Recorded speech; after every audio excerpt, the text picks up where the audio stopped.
छिटो हुन्थ्यो कि भनेर त्यो त दुईटा कोअर्डिनेट सिस्टम फेरि नदेखाउला फरक फरक कोअर्डिनेट सिस्टम हुन्छ त्यो एकचोटिमा एउटा फाइललाई मात्र हामी काम गर्छौं मैले अघि नै रेडी गरेको थिएँ पहिला चाहिँ मल्टी स्पेक्ट्रल वाला गर्ने अस्तिको कम्पोजिट वालामा हो मिनु हो गर मल्टी स्पेक्ट्रल एड गर कन्फ्युज नहुने अस्तिको डे 1 को प्र्याक्टिकल जुन हामीले गर्यौं नि त्यो डे 1 को प्र्याक्टिकलमा जुन रिजल्ट आछ हाम्रो हो त्यो चाहिँ एड गर्दै छौं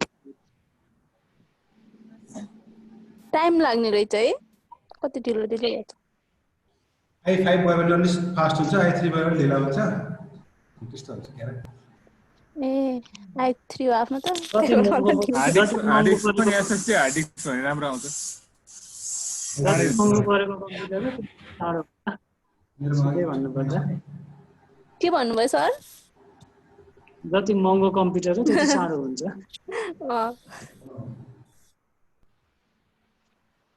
वेटिङ रुममा छ नि कोही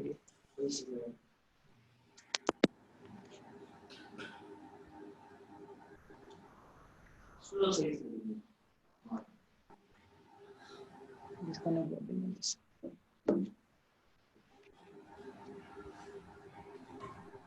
यो इमेज एड भयो चाहिँ हामीले अस्ति बनाएको मल्टी स्पेक्ट्रल इमेज यसमा हामी 432 ब्यान्ड भनेर 543 भन्ने ब्यान्डहरु बनाएर हेरेको जुन इमेज थियो त्यही इमेज हामी अहिले एड गर्दै छौं अब एनडीबीआई गर्नु पर्ने चाहिँ हामीलाई टुल हामीले खोज्नु पर्यो भने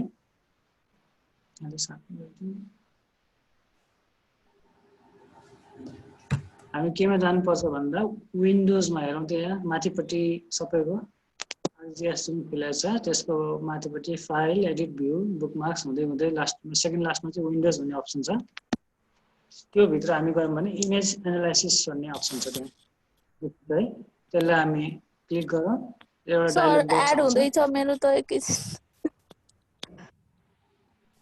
ओके ओके सर यसलाई रेकर्ड हुन्छ कि रेकर्ड भइरहेछ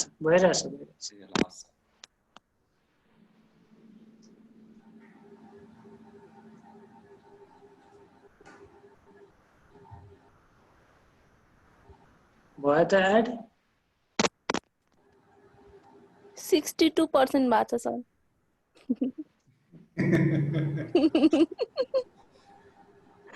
छुट्यो भने फेरि कहाँ दौडिने अगाडि पुग्नुहुन्छ नि त्यही भएर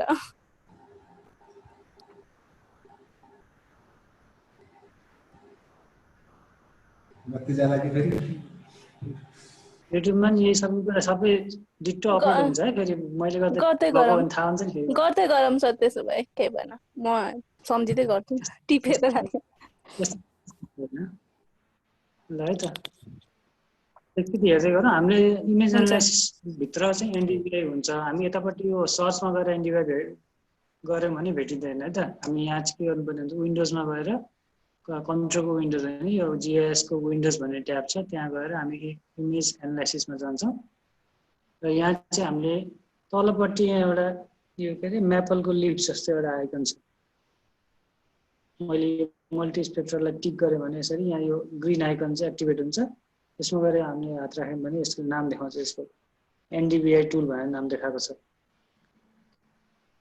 जस्तै अस्ति मलाई मनोजीले क्वेसन सोध्नु भएको थियो कम्पोजिट बनाउने र मोजाइक बनाउने भन्ने कुरा यो ठ्याक्कै एनडीबीआई को लेफ्ट र राइटमा दुईटा अप्सनहरु छन् है त हामी दुई तीनटा ब्यान्डको इमेजहरु यहाँ टेबल अफ कन्टेन्ट्समा राखेर हेर्यौं भने यो दुईटा आइकन पनि एक्टिभेट हुन्छ र त्यसपछि हामी कम्पोजिट बनाउने कि अनि फरक फरक इमेज हो भने त्यसलाई मोजाइक बनाउने भन्ने काम पनि यही टुलबारबाट इमेज एनालाइसिस बारबाट गर्न सकिन्छ है त अहिले हामी यहाँ एनडीबीआई गर्न खोज्दै छौं यहाँ मैले अहिले क्लिक गर्ने बित्तिकै फटाफट यसले एनडीबीआई बनाइदिन्छ अब के पनि खासमा केही पनि गर्नुपर्ने छैन तर के हुन्छ भन्दाखेरि हामीले ल्यान्डसेट 7 को इमेज हेर्यौं त्यो भन्दा 1 to 5 को इमेज हेर्यौं हैन 8 को इमेज हेर्यौं प्रत्येक इमेजमा चाहिँ के छ भन्दा ब्यान्डको नम्बर चाहिँ चेन्ज छ कहिले 5 मा नियर इन्फ्रारेड छ कहिले 4 मा नियर इन्फ्रारेड छ भनेपछि हामीले प्रत्येक चोटी जीआईएस लाई के भनिदिनु पर्छ भन्दाखेरि ब्यान्ड यतिमा चाहिँ इन्फ्रारेड छ र ब्यान्ड यतिमा चाहिँ रेड छ भनेर भनिदिनु पर्ने हुन्छ है अब हाम्रो यहाँ चाहिँ के छ भन्दा 1 2 3 4 5 मा इन्फ्रारेड छ र 4 मा रेड छ भनेपछि यो कुरा चाहिँ हामीले पहिला यसको सेटिङमा चाहिँ हाल्दिनु पर्ने हुन्छ। त्यसको लागि हामी ठ्याक्कै यो इमेज एनालाइसिस लेखेकै ठ्याक्कै तलपट्टि एउटा सानो बटन छ।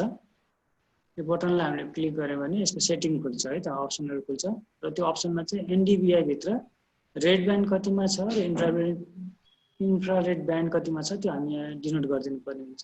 ब्यान्ड 5 मा इन्फ्रारेड र ब्यान्ड 4 मा चाहिँ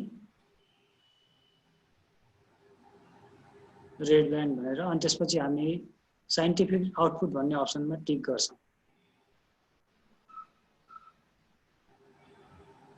मैले फेरि गरेँ है त, हामीले इमेज लोड गर्यौँ।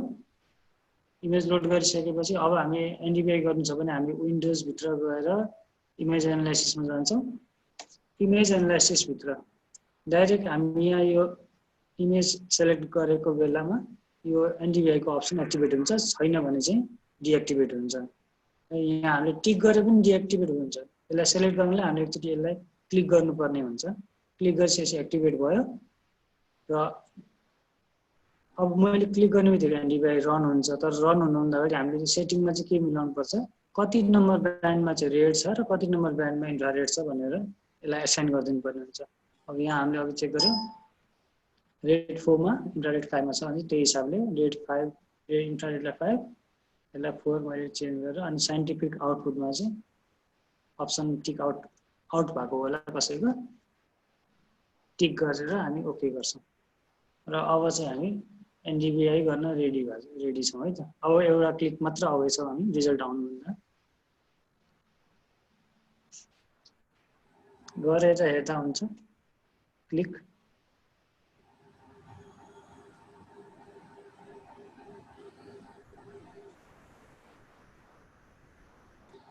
गरियो सेतो कालो आयो। अब हेरौँ है त, गरिसक्यो भने जस्तो आउने भयो भन्दा सर क्लिक त्यो गरेँ। रेड इन्फ्रारेड वाला गराउनै पर्छ हो, मैले त झुकेर छिटै गरिदिएको त अर्कै भयो। अब डिलिट गर्ने छिटो गरे भए यतापट्टि जुन रिजल्ट आएको छ त्यसमा राइट क्लिक गर्ने र रिमुभ गरिदिने त्यो लेयर है त, अनि हामी फेरि बनाउँछौँ। अब यो इमेज आयो, हामी हेर्छौँ यो इमेजमा चाहिँ लो भ्यालु -1 छ, हाई भ्यालु +1 छ, जुन हामीले हिजो थ्योरीमा जस्तो पढेको थियौँ। एनडीबीआई भ्यालु लो -1 देखि +1 सम्मको रेन्जमा आउँछ भनेर। तलको इमेजलाई टिक आउट गरिदिएँ अहिले। माथिको मात्र इमेज छ र अब यसलाई मैले यसो कलर प्याटर्न चेन्ज गरेर हेर्न पनि मिल्छ है त। कलर प्याटर्न चेन्ज गरेर जस्तै भेजिटेसन हो भने त +1 भनेको त्यसलाई हरियो राखौँ, वाटर भनेको -1 छ त्यसलाई ब्लू राखिदिउँ। त्यो खालको कलर सेड यहाँ चुज गर्न मिल्छ हामीले। जस्तै ग्रिनदेखि ब्लूसम्म गएको रेन्ज छ एउटा, उता ब्लूदेखि ग्रिन गएको रेन्ज छ, यसलाई राख्नु। पर्पल छ त्यही पनि ठिकै छ र यसलाई हामी ओके गऱ्यौँ भने हाम्रो इमेज चाहिँ लगभग हेरौँ त अलिकति हामीले भेजिटेसन छुट्याउन सक्ने खालको भिजुअलाइजेसन चाहिँ आएको छ। सर रेड र इन्फ्रारेड 3 र 4 राख्ने हो? होइन नि, कति यसमा हेरौँ त के छ। रेड कति नम्बरमा छ, 1 2 3 4 नम्बरमा छ, अनि इन्फ्रारेड चाहिँ 1 2 3 4 5 मा छ।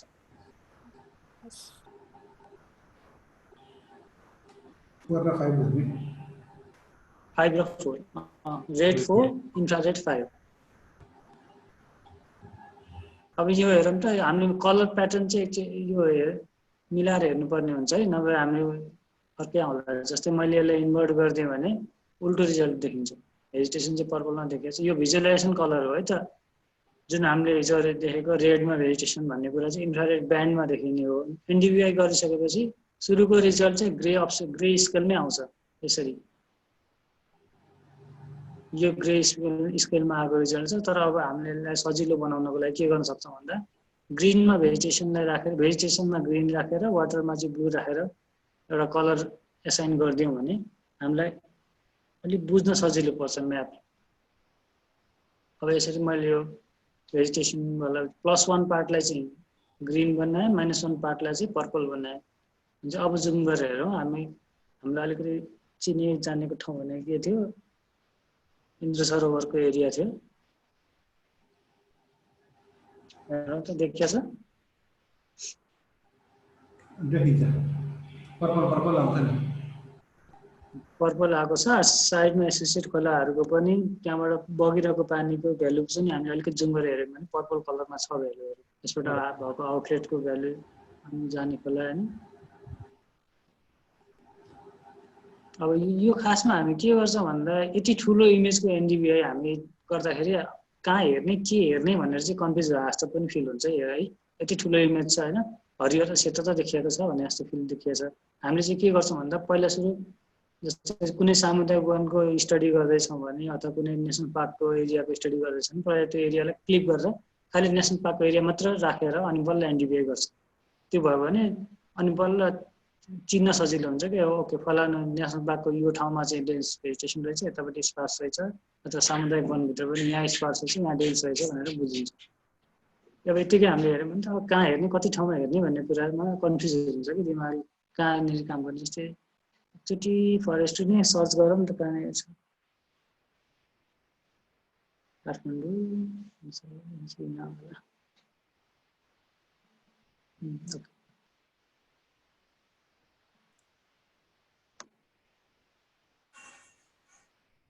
हेर्न सक्छौँ हामी हेटौँडा बजारको स्ट्याटस हेर्न सक्छौँ यहाँबाट एनडीबीआई भेजिटेसन त्यसपछि यो एरिया भयो यताबाट आएको राप्ती खोला यता सामरी खोला भयो यता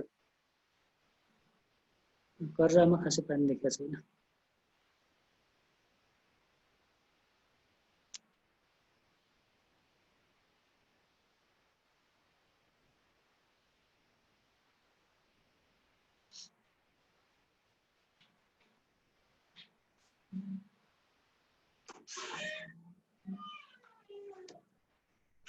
यसको कलर प्याटर्न अझै चेन्ज गर्न मिल्छ है त हामी राइट क्लिक गरेर प्रपर्टिजमा गएर हामी अलिकति डिस्क्रिट कलर भ्यालुज पनि हाल्न सक्छौँ यसमा अलिअलि फरक भएको कलर ताकि यहाँनिर चाहिँ कस्तो जस्तो भन्दाखेरि बुद्ध चोकको एरियामा भएको ठाउँमा पनि पर्पल कलर आइरहेछ कि अब यसलाई अलिकति हामी पर्पलको सेड हटाएर हेर्ने भयो भने पनि हेर्न सक्छौँ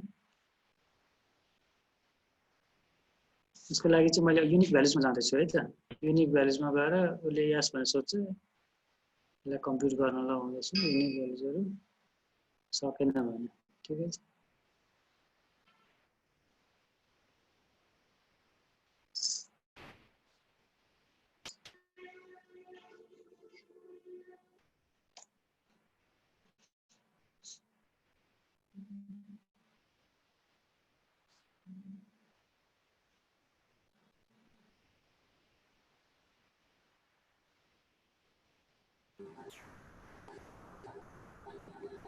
number of unique values rich the default limitation भन्दै आयो सर मेरोमा त युनिक भ्यालुजमा चाहिँ त्यसले क्यालकुलेसन गर्न गाह्रो भने 60,000 भन्दा बढी भयो भ्यालुजहरू भन्न थाल्यो त्यो भएर हामी के गरौँ भन्दा क्लासिफाइडमा गर्दैछौँ त्यसमा चाहिँ उसले हिस्टोग्राम बनाउने भन्छ त्यसलाई ओके गरिदिउँ गरिरहेछ उसले काम 30% 40% भयो भने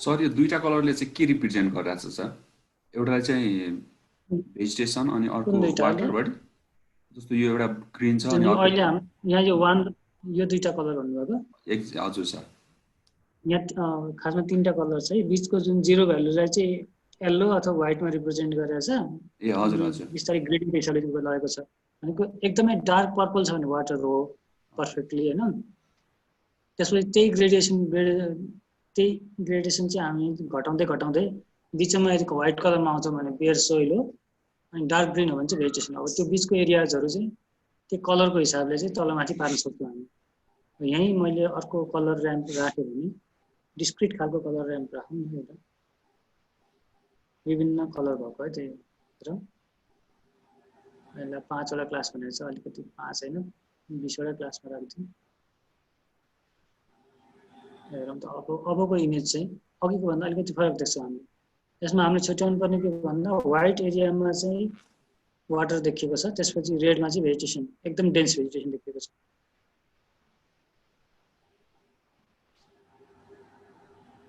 यो बिचको भ्यालुजहरूलाई चाहिँ हामीले के गरौँ भन्दा अलिकति तन्काएर हेरौँ प्रत्येक भ्यालुलाई चाहिँ डिफ्रेन्ट कलर हाल्दैछौँ त्यो हाल्दै गर्दाखेरि अब निलो एरिया जुन देखेको छ हामी भन्छ चाहिँ प्लस 0.05 देखि लिएर प्लस 0.09 सम्मको एरिया भनेछ भने चाहिँ यो चाहिँ कस्तो bare soil with or no vegetation भन्ने टाइपको ल्यान्ड रहेछ यो ठाउँहरू चाहिँ। अब येल्लो जुन देखेको छ यो चाहिँ 0.2 देखि लिएर 0.27 0.3 सम्मको भ्यालुजहरू छ भने चाहिँ हामी त्यही अनुसारले भन्न सक्यौँ कि भेजिटेसन छ त्यहाँ तर एकदम स्पार्स छ। अनि सर यो हजुरले अहिले यो डाटा अहिले हेरेर चाहिँ इन्टरप्रेट गरिराख्नु भएको छ नि। हजुर। अनि यो हामीले सुरुमा कोडिङ गर्दाखेरि चाहिँ यो चाहिँ यति यति कोड नम्बर चाहिँ भेजिटेसन हुन्छ, यो नन के अरे बियर ल्यान्ड हुन्छ, यो चाहिँ यस्तो हुन्छ भनेर भन्ने हो के हो सर? हामीले हिजो नै यो एनडिभिआई को के हुन्छ भने एनडिभिआई को रेन्ज भनेको -1 to +1 नै हुन्छ सधैँ। हजुर हैन? त्यो भएको हिसाबले 1 तिर जति भ्यालु डेभिएट भएको छ हामी त्यतातिर भेजिटेसनको भ्यालु चाहिँ धेरै छ, भेजिटेसन डेन्स छ भनेर चाहिँ इन्टरप्रेट गरिरहेको छौँ के। अनि जति -1 तिर डेभिएट हुँदैछ भ्यालु त्यता चाहिँ वाटर कन्टेन्ट बढी छ अथवा वाटर बडीजहरू छन् भनेर चाहिँ हामी इन्टरप्रेट गरिरहेको। यो ठुलो इमेज भएको हुनाले मैले भने नि एकदम ठुलो इमेज छ, कहाँको एरिया इन्टरप्रेट गर्ने कहाँको एरिया इन्टरप्रेट नगर्ने भन्ने चाहिँ समस्या हुन्छ यसमा। हामीले एउटा कुनै प्रोटेक्टेड एरियाको अथवा हैन खाली हेटौँडा नगरपालिकाको मात्र सेप फाइल मात्र लिएर हेर्न पाए भए पनि अझै मजाले डिस्क्राइब गर्न सक्थ्यौँ कि ओहो यो ठाउँमा यो रहेछ यो ठाउँमा यो रहेछ भनेर भन्न सकिन्थ्यो। यही फरेस्ट्रीको जङ्गल हामीले यदि हेऱ्यौँ भने एकदम स्पार्स आउनुपर्छ।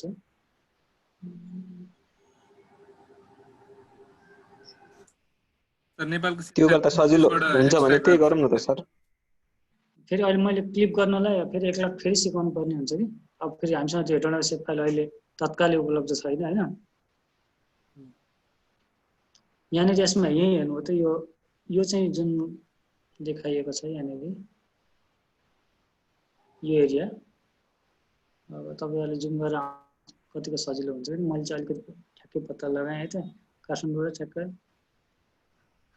हल्का साउथ वेस्ट लोकेसनमा आएर जुम गर्नुभयो भने त्यो एरियामा चाहिँ हेटौँडा भेट्नुहुन्छ तपाईँले यहाँनिर।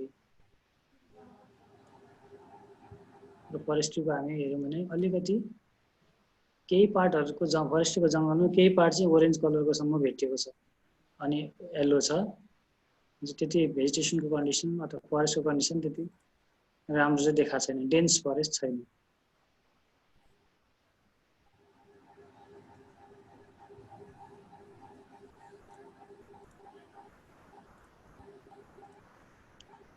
तपाईँहरूमा त्यो कोहीसँग छ कुनै सामुदायिक वनको सेप फाइल छ त? छ भने तुरुन्तै हामी यसमा अपलोड गरेर क्लिक गर्न सक्छौँ।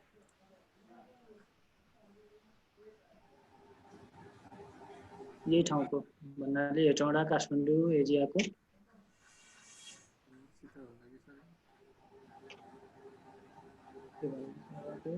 पालुङतिरको पनि भयो।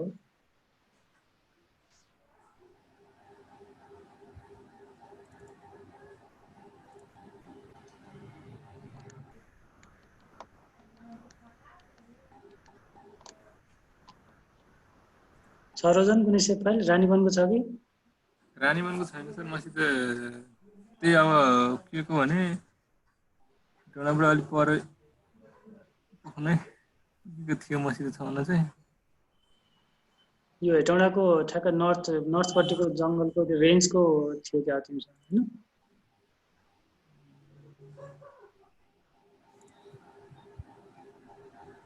के को लागि सर हामी सेफ फाइल खोजेको? एउटा सानो एरियालाई डिस्क्राइब गरौँ भनेर, कुनै एउटा सानो एरियालाई मात्रै क्लिप गरेर गर्ने। क्लिप गरेर। तर यो पछि पनि गर्दा हुन्छ, अनि अहिले त्यति गर्नुपर्ने छैन। यही रातो कलर माथि आएको देखेको सकिन्छ क्लिप गरेर सिकेस गरिहालिन्छ।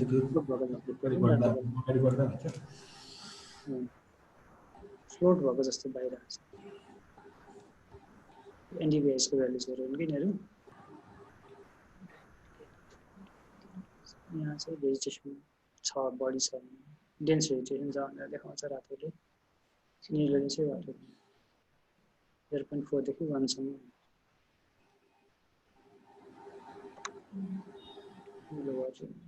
यसलाई अझै कम गर्नु पर्यो भने हामीले 20वटा क्लास भन्दा 10वटामा लिएर जाउँ त के हुँदो रहेछ।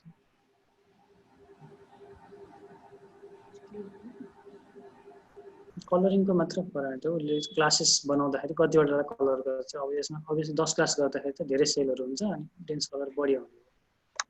जति हामी क्लासको नम्बर बढाउँछौँ त्यति डिस्क्रिट कलरहरू धेरै आउँछ। जस्तै म्याक्सिमम 32 छ अनि 32 लाई एप्लाई गर्यौँ भने अब हाम्रो कलर रेन्जै घट्यो।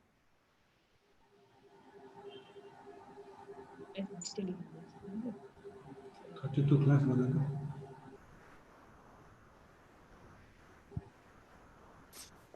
सर यो क्लासहरु त जति धेरै बनायो त्यति राम्रोसँग स्टडी गर्न मिल्ने होला नि है। एकदम ठ्याक्कै। तर फेरि धेरै जति धेरै बनाउँछु भने त्यति धेरै फिल्ड भेरिफिकेसन गर्नुपर्ने हुन्छ हैन। टेन्सन बजाउँदाखेरि हजुर केले नर्मली कति राखिन्छ सर? कति छ बजेट त्यही अनुसार गर्नुपर्छ। ए जति फिल्डमा जान हामीलाई कति दिन फिल्डमा काम गर्नुपर्ने दिन कति छ अथवा हामीलाई फिल्डमा खर्च गर्न पाउने एलाउन्स एमाउन्ट कति छ त्यो हिसाबले फरक पर्छ। फिल्ड भेरिफिकेसन कहाँ गएर चेक गर्ने भन्ने कुरा न हो। सर नगरपालिकाको चाहिँ छ सर त्यसपालि हालौँ त च्याटमा हाल्नु। सर यो के क्लासेसहरु जुन हामीले 10 वटामा अहिले ब्रेकडाउन गर्यौं नि। हजुर यसलाई चाहिँ कसरी अब दुईटा मात्रै हुँदा प्लस हुँदाखेरि +1 हुँदा भेजिटेसन भयो -1 भनेको वाटर भयो त डिस्टिङली छुट्टिने मात्र। 10 वटामा जुन त्यहाँ पोइन्टले पनि कति फरक देखाएको छ नि त भ्याल्यु। त्यो 10 वटाकै हामीले एक्ज्याक्ट यो क्लासमा पर्छ भनेर चाहिँ कसरी छुट्याउने के त्यो नम्बर हेरेर चाहिँ हैन। यो खास कति हाम्रो रिक्वायरमेन्ट के हो भन्नेमा जस्तै मैले यसलाई रिक्लासिफाई गरेर जुन अहिले आएको भ्यालु छ नि। हजुर यो अहिले आएकोलाई जस्तै यो भ्यालुलाई मैले 5 वटामा गरे हैन। मैले यसलाई रिक्लास गरेर 0.1 देखि 0.2 को एउटा क्लास, 0.2 देखि 0.3 को एउटा क्लास, 0.3 देखि 0.4 को एउटा भन्दै 10 देखि 10 वटा देखि 20 वटाको क्लास बनाउन सकिन्छ हैन। इन्टरप्रेट कसरी गर्ने अनि भन्ने कुरा मात्र हो। यो अहिले चाहिँ भिजुअली मात्र रिप्रेजेन्ट गरेको छ, हामीले केही पनि गरेको छैन। खालि पिक्चर कस्तो आएको रहेछ भनेर हेर्नलाई मात्र हामी त्यो नम्बर अफ क्लासेस बढाउँदै घटाउँदै हेरेको मात्र हो।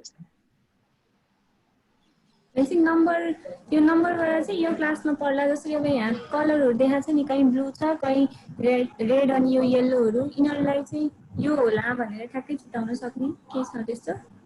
अब यहाँबाट हामीले यो हेरेर के भन्यौँ भन्दा येल्लोको रेन्ज चाहिँ कति छ भन्दा येल्लो कलर जुन देखेको छ नि यहाँ हैन 0.16 देखि लिएर 0.23 सम्म छ। अब हिजोको हामीले त्यो स्लाइड याद गरेको थियौँ त 0.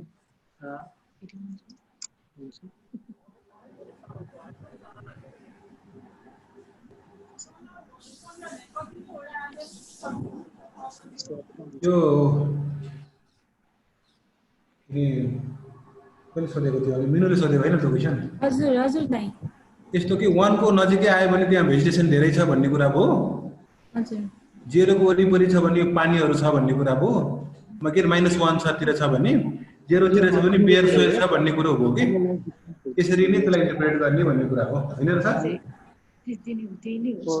जस्तै यहाँ हेरौँ हिजोको मैले जुन यो हेरौँ त यो हामीले चाहिँ पढेको उसमा हेरौँ त नेगेटिभ भ्यालुज अफ एनडिबिआर भ्यालु चाहिँ एप्रोचिङ -1 -1 हुनैपर्छ होइन कि एप्रोचिङ -1 भनेको -1 तिर डेभिएट भएको भ्यालुजले चाहिँ वाटरलाई करेस्पोन्ड गर्ने हैन। High values indicate temperate and tropical rain forest values approaching 1 भनेको +1 तिर जति भ्यालुज एप्रोच गर्दै जान्छ त्यति चाहिँ भेजिटेसनको त्यहाँको प्रेजेन्स चाहिँ बढ्छ भने बढी छ भनेर देखाउन मिल्छ। त्यही हामी 0.2 देखि 0.4 को भ्यालुज हेर्छौँ भने low positive values represent shrubland and grassland भनेको छ। अब माइनस तिरको 0 सँगको एरियामा चाहिँ हामी ब्यारेन एरिया सोइलहरू छ भनेर इन्टरप्रेट गर्न सक्छौँ। यो होइन कि -0.1 मा रकै हुनुपर्छ भनेर चाहिँ भन्न पाइएन। तर त्यो रेन्जमा चाहिँ रक ब्यारेन ल्यान्डहरू छ जहाँ चाहिँ पानी छैन भेजिटेसन पनि छैन भनेर चाहिँ एज्युम गर्नुपर्ने हुन्छ। हामी ठ्याक्कै के छ भनेर जानलाई चाहिँ फिल्डमै गएर कोअर्डिनेट लिएरै गएर हेर्नु पर्यो यति एनडिबिआई भ्यालुमा चाहिँ यहाँ यति थियो भनेर। नभए चाहिँ हामीले त्यो रेन्जलाई चाहिँ एज्युम गर्दाखेरि यति रेन्जदेखि यति रेन्ज भएको ठाउँमा चाहिँ गेस गर्दा यो ब्यारेन रक अथवा सोइल ब्यारेन सोइल अनि रकहरू पाइन्छ भन्यो भने त्यति भन्दा त्यहाँ फरक चाहिँ पर्दैन। त्यहाँ गएपछि त्यही नै भेटिन्छ। जस्तै यही यो जुन रातो लगाएको ठाउँमा छ मैले अहिले यो रातो लगाएको ठाउँमा चाहिँ फरेस्ट भेटिन्छ भनेर भन्यो भने फरक पर्दैन। त्यहाँ गएर जाँदाखेरि फरेस्ट नै हुन्छ। तर यसको भ्यालु चाहिँ के छ भन्दा अहिले 0.23 देखि 1 सम्मको रेन्जमा छ भने चाहिँ त्यो फरेस्ट त हो तर स्पार्स पनि हुनसक्छ डेन्स पनि हुनसक्छ। त्यो चाहिँ हामी त्यहाँ गएर चाहिँ पत्ता लगाउने भयौँ कति भ्यालु छ। यदि हामी त्यो राष्ट्रलाई जुम गरेर ठ्याक्कै त्यो राष्ट्रको हैन ठ्याक्कै त्यही जुम गरेर यसको भ्यालु पत्ता लगाउन सक्यौँ भने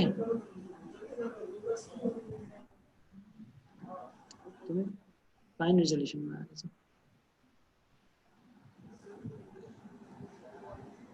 ठिक छ, एनडिबिआईमा के कन्फ्युजन छ यति नै हो। एनडिबिआई निकाल्छौँ हामी अनि त्यो ठाउँलाई हेरेर इन्टरप्रेट गर्छौँ कि यो यस्तो छ, यो एरियामा जस्तै सामुदायिक वन थियो भने सामुदायिक वनको नर्दर्न पार्टमा चाहिँ डेन्स फरेस्ट रहेछ भनेर भन्न सक्यो अनि त्यही हिसाबले हामी म्यानेजमेन्ट प्लानहरू बनाउन सक्छौँ फरेस्टको यस्तो गर्न सकिएला भनेर।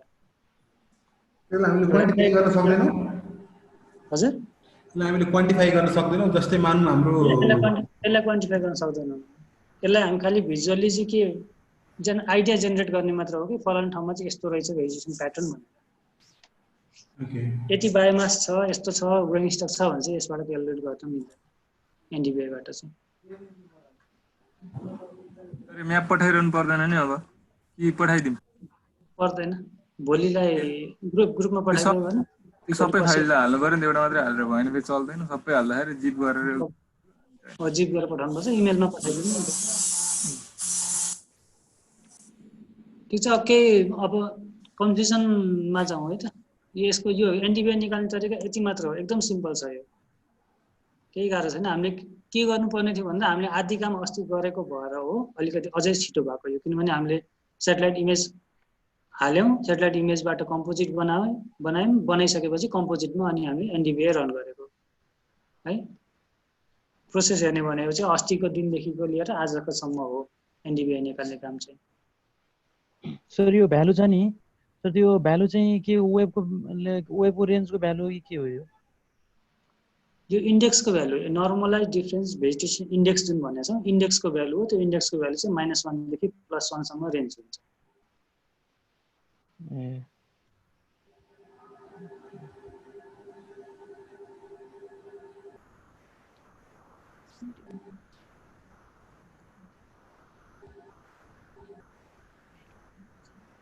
म्याप हेरेर ल्यान्डस्लाइडको इमेज हेरेर चाहिँ थाहा हुँदैन कहाँ भेजिटेसन छ भने, डेन्स कहाँ छ भनेर भन्न सकिन्छ। जस्तै यही हामी आरजिबीमा हेऱ्यौँ भने आरजिबी इमेज हामीसँग छ, केही आइडिया त हुन्छ यहाँ डेन्स छ भनेर हामी आइडिया त छ, तर हामी एनडिबिआईमा हेऱ्यौँ भने हो कि होइन भनेर चेक गर्न मिल्छ।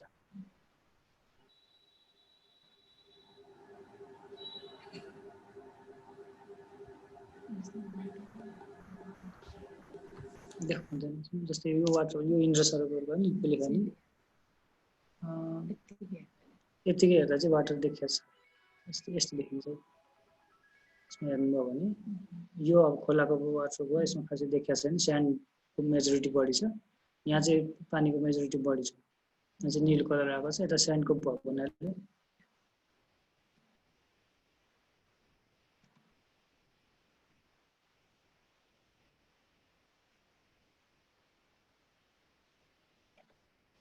के छ त यो एनडिबिआईको टपिक हामी क्लोज गर्छौँ त प्र्याक्टिकलमा, अनि त्यसपछि अर्कोमा जाउँ। ठिकै छ सर, बुझियो। सर हुन्छ। कोही पछि पर्नु भएको छैन नि मेरो हुँदैछ भन्ने खालको हैन? अरु गरिरहनु सबैजना कम्प्युटरमा छैनन् जस्तो लाग्यो सर।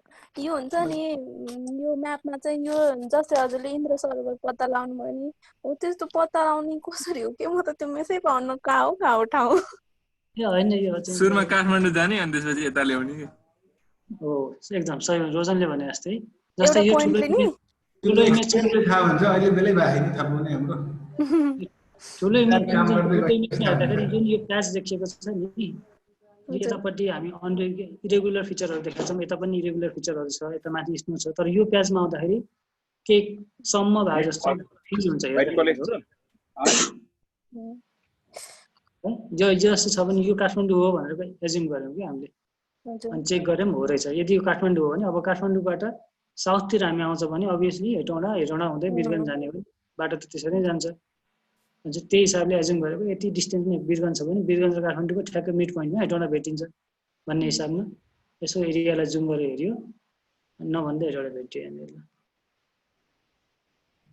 हिट एन्ड ट्रायल नै हो है यो चाहिँ एकचोटिमा यो भेटियो म्याप चाहिँ दिमागमा सेट हुनु पर्छ म त यो यसको त स्टडी एरियाले चिन्छु ब्याचलरको थेसिसको स्टडी एरियाले चिनिन्छ म त यहाँ यो देखि जति फेमिलियर हुन्छ जस्तै अब मैले यहाँ जति सजिलै गरी हेटौँडा पत्ता लगाएको छु अर्को जिल्ला मलाई कसैले दियोस् त म कहाँ भ्याउँछु र सक्दिनँ नि त्यो जिल्लामा जानु पर्यो त्यो जिल्ला मैले देखेको हुनु पर्यो होइन घुमेको भए थाहा हुन्छ यो ठाउँको फिचर यस्तो छ भनेर थाहा भएपछि चाहिँ चाँडो थाहा पाइन्छ त्यसको लागि त सेभ फाइल युज गर्दा हुन्छ होला नि होइन सर एकदम अब सबभन्दा सजिलो भनेको सेभ फाइल त्यही भएर मैले सुरुमा भन्थेँ सेभ फाइलले हामी क्लिक गरिसकेपछि बल्ल एनडिबी भन्दा कि त्यो ठाउँलाई अनि त्यो ठाउँमा हामीले चिनेको ठाउँ हुन्छ त्यो सामुदायिक वन हामीले चिनेको हुन्छ भने त्यो सामुदायिक वनको त हाम्रो चप्पा चप्पा थाहा हुन्छ कुन कुनामा के छ कतापट्टि के छ भनेर थाहा हुन्छ भनेपछि त्यही भिजनले हामी यसरी हेर्दा पछि अनि यतातिर जङ्गल राम्रो रहेछ यतातिर स्पार्स रहेछ यतातिर नराम्रो रहेछ यतातिर बढी मास ल्यान्ड रहेछ भनेर चाहिँ हामी भन्न सक्छौँ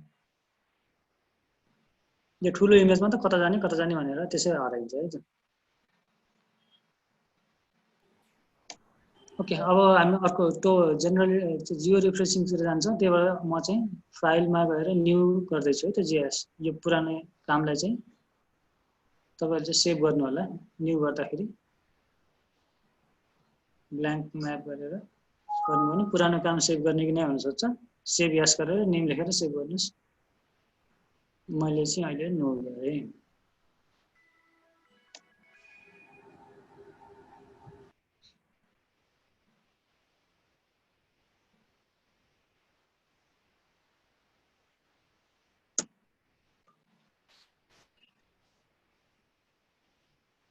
अब हाम्रो काम भनेको यो बेसिस अर्को इमेजलाई जियो रेफरेन्सिङ गर्ने यसमा हामीले कोअर्डिनेट हाल्नु पर्यो यो जेपीजी फाइल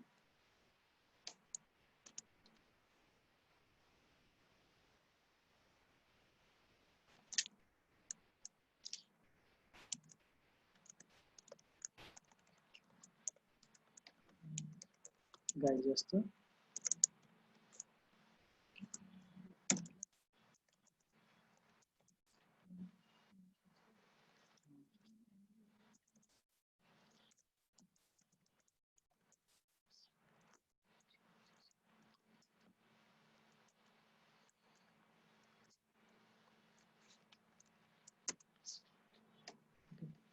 यो चाहिँ अहिले हामी हेर्दै जान्छौँ हामी पहिला सुरु के गरौँ भन्दा अब हामी टोपो सिट अपलोड गरौँ है त अघि हामीले हालेको थियो मल्टिस्पेक्ट्रल अब हामी बेसिसहरूलाई एड गर्न जाँदैछौँ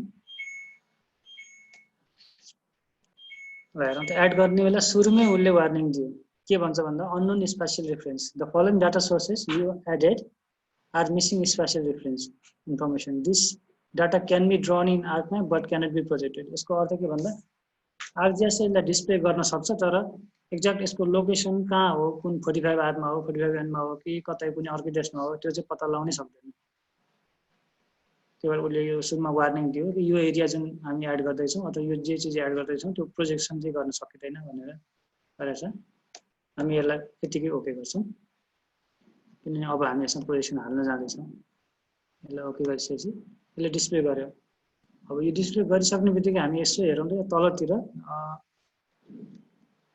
राइट बटम कर्नरमा हेरौँ त 7396.53 अनि -8592.8 अननोन युनिट्स भनेर दिएको छ हामीले अघिल्लो लेयर हामी काम गर्दा के दिएको थियो 45 एनको कोअर्डिनेट्सहरू 031 समथिङ सार्कुलर डिजिट वाला भ्यालुजहरू दिएको थियो यहाँ तलतिर तर अहिले हामीले इमेज एड गर्ने बित्तिकै के देखायो भन्दा अननोन युनिट्स भनेर देखायो यो त हामीले त्यो ग्राफ पेपरमा चित्र कोरेको जस्तो मात्रै देखाइदियो अब यो काम अब यो इमेजलाई यसको ठाउँमा हामीले पुर्याउनु पर्नेछ यसको ठाउँ कहाँ हो त्यहीँ पुर्याउनु पर्यो त्यो कामलाई चाहिँ जियो रेफरेन्सिङ भन्छ अब यसका केही स्टेप्सहरू छन् हामीले याद गर्नुपर्ने पहिलो के गर्नुपर्छ भन्दा हामीले डाटा फ्रेमको कोअर्डिनेट सिस्टम मिलाउनु पर्छ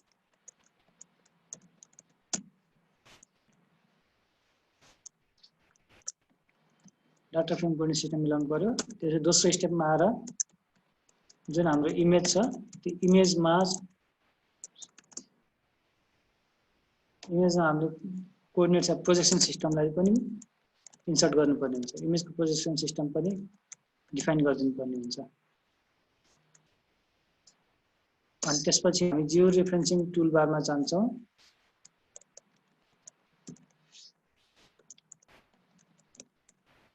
र त्यो भित्र गएर प्रत्येक यो जुन हामीले टप लेफ्ट टप राइट यो कोअर्डिनेट चाहिँ मैले अघि नै यो इमेज हेरेर बनाइसकेको थिएँ, नभए हामी अहिले फेरि प्रत्येक कर्नरमा जुम गर्दै यो कोअर्डिनेटको यो जस्तो यो इन्टरसेक्सन पोइन्ट छ भने यसको भ्यालु चाहिँ कति रह्यो, अस्ति हिजो हामीले चेक गरेका थियौँ थ्योरीमा पढ्दा पनि 540.00 छ भने चाहिँ यो एक्सको भ्यालु चाहिँ 537.000 रहेछ।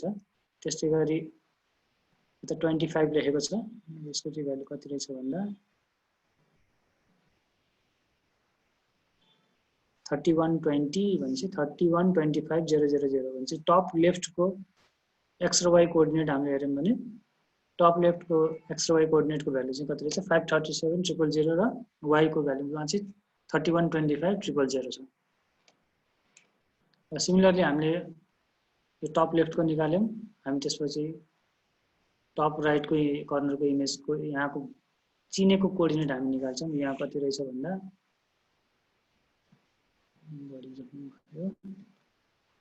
यहाँ हामी हेर्न सक्छौँ 49 छ भने चाहिँ 549 भयो, अनि यताबाट हामी आउँदाखेरि 25 छ भने चाहिँ 3125। त्यस हिसाबले 549 र 3125 एक्स वाई कोअर्डिनेट हो।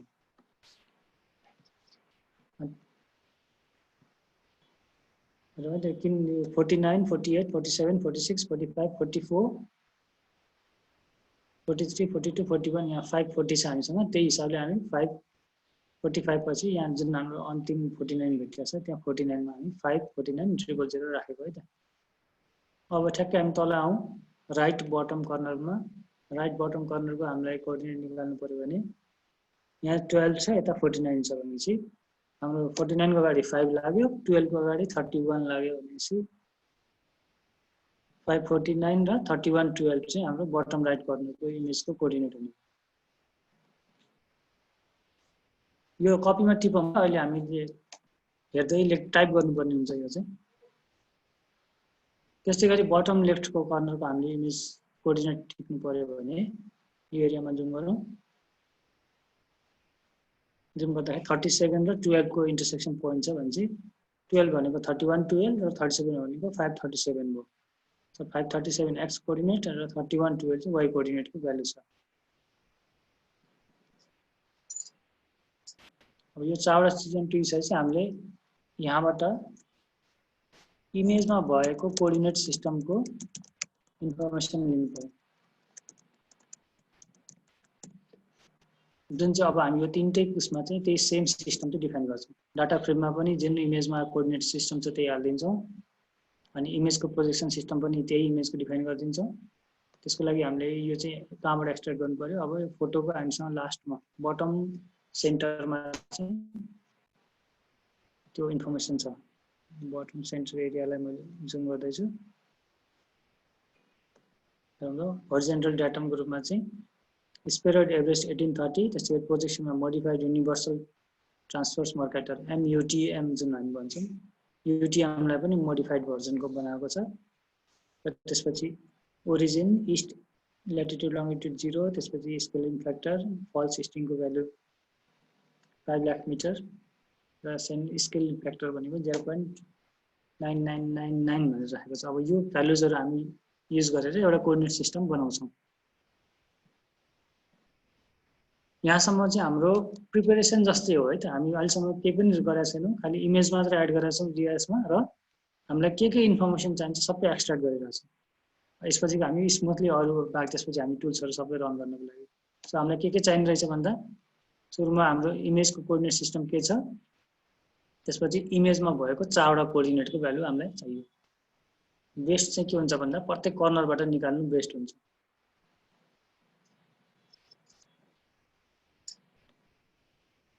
ठिक छ, यति हामी एकसम्म एक्सट्र्याक्ट गऱ्यौँ। यहाँ केही कन्फ्युजन छ भने सोधौँ त, अनि हामी अगाडि बढ्नु सजिलो हुन्छ। यो स्टेपमा कन्फ्युजन छ भने, छैन भने पनि छैन। कसैलाई छिटो भयो कि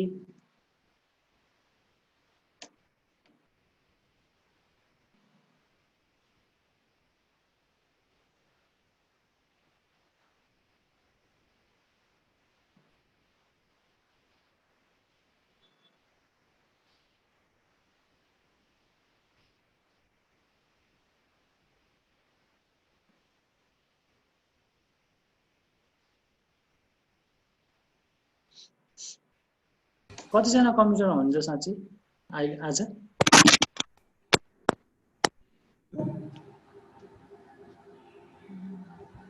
हाजिर लगाएको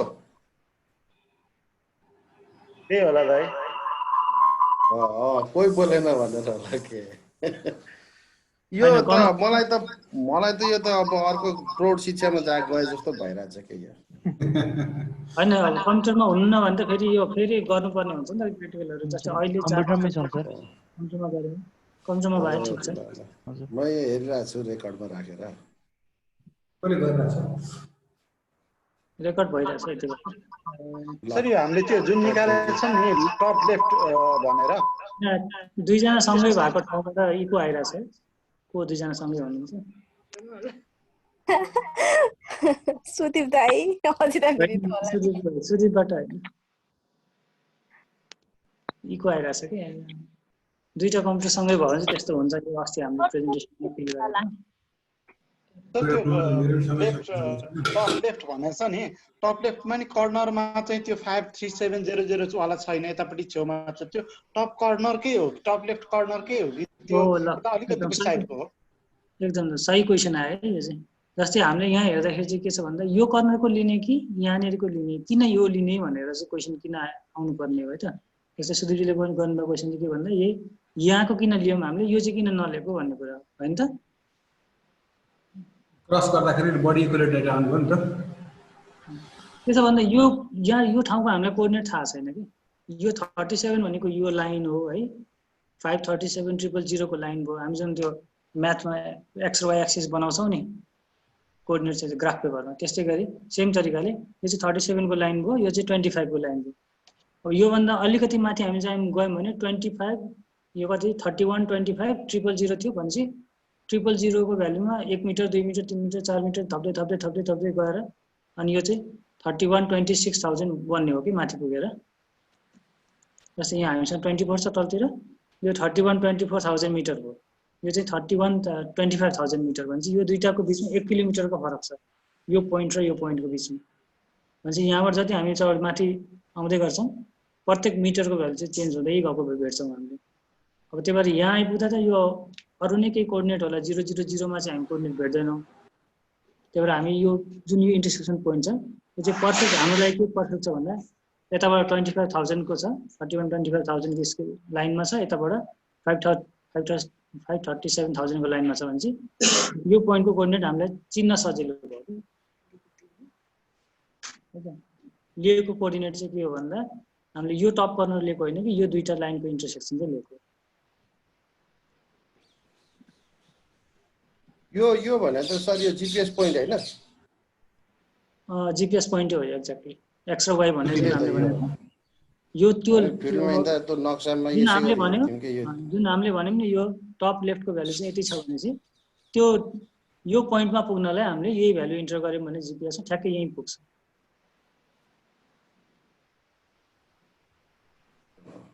अब यसलाई किन मैले जीसीपी भन्नाले ग्राउन्ड कन्ट्रोल्स पनि किन माने भन्दा यो ठाउँको लोकेसन हामीलाई थाहा छ। म्याप हेर्दा हेर्दै हामीले के थाहा पायौँ भन्दा यो ठाउँको लोकेसन एक्सवाई कोअर्डिनेट यति हो भनेर थाहा पाउन सकेपछि त्यो त हाम्रो लागि के भयो यसले जीसीपी को रूपमा हामीलाई काम गर्ने भयो ग्राउन्ड कन्ट्रोल पोइन्ट्सको रूपमा। रिफरेन्स पोइन्ट हैन? रिफरेन्स पोइन्ट हैन त त्यो? हजुर चावडा हामीले त्यो सपोज जस्तो त्यो हेटौडाको बस पार्क भनेर कुनै एउटा पोइन्ट लिएको अथवा नारायणीको पुल भने जस्तो हैन त्यस्तै खालको ठाउँ हैन त यो? यसमा पुल चाहिँ किन हो एकदमै ठ्याक्कै नझुकिने तरिकाले नै हो काम गर्ने चाहिँ। कसरी हुन्छ हामी नझुकी काम गर्नु पर्यो। यो पोइन्टमा हामी झुकिँदैनौँ किनभने यो पोइन्टको भ्यालु हामीलाई त्यसै थाहा छ हैन। यो पोइन्टको भ्यालु अहिले अलि चिने जस्तो आयो अघिसम्मको चाहिँ मलाई अर्कै भाषा बोले जस्तो लागिरहेको छ त्यस्तै भएर। अहिले आवाज आएन? होइन यो चाहिँ अलिअलि काम गरिरहेको पहिला भएर अलिअलि चिने जस्तो चिन्जान भयो जस्तो थियो कि अघिसम्मको त के हो घोक्नै पर्ला पास हुनु जस्तो लागिरहेको थियो। ल ठिक छ। यो पोइन्ट भइसकेपछि हामी चावडा पोइन्ट हामीले डिफाइन गरौँ। हाम्रो प्रिपेरेसन लगभग कम्प्लिट छ है त। अब हामी चाहिँ जीएसमा क्लिक गर्न सुरु गर्छौँ। हामीसँग चावडा कोअर्डिनेट आइसकेको छ हामीसँग इमेजको कोअर्डिनेट सिस्टम पनि हामीले त्यहाँ हेरेछौँ। अब बनाउनु पर्छ यो हामीले र त्यति गरिसकेपछि हामी क्लिक गर्न रेडी हुन्छौँ। अब पहिलो काम हामी के गरौँ भन्दा डाटा फ्रेमको प्रपर्टी चाहिँ हामीले बनाउनु पर्यो सुरुमा, जुन यहाँ हामीले लेखेका छौँ। डाटा फ्रेमको कोअर्डिनेट सिस्टम बनाउनु पर्यो, जुन त्यो इमेजमा जुन दिएको छ त्यही भ्यालु राखेर। सर त्यो 37 त हामीले म्यापबाट हेरे पछाडिको 3टा 0 नै राख्ने भने चाहिँ कसरी थाहा भयो? ए त्यो ल हेरौँ है त, म जुम गरेर देखाउँछु नि। यहाँ हेरौँ त, यो माथिको स्केल जुन छ यहाँ तपाईँले हेर्नुहुन्छ 37 छ, 38 छ, 39 छ, अनि यहाँ आएर चाहिँ हेर्नुहोस् त के देखाएको छ।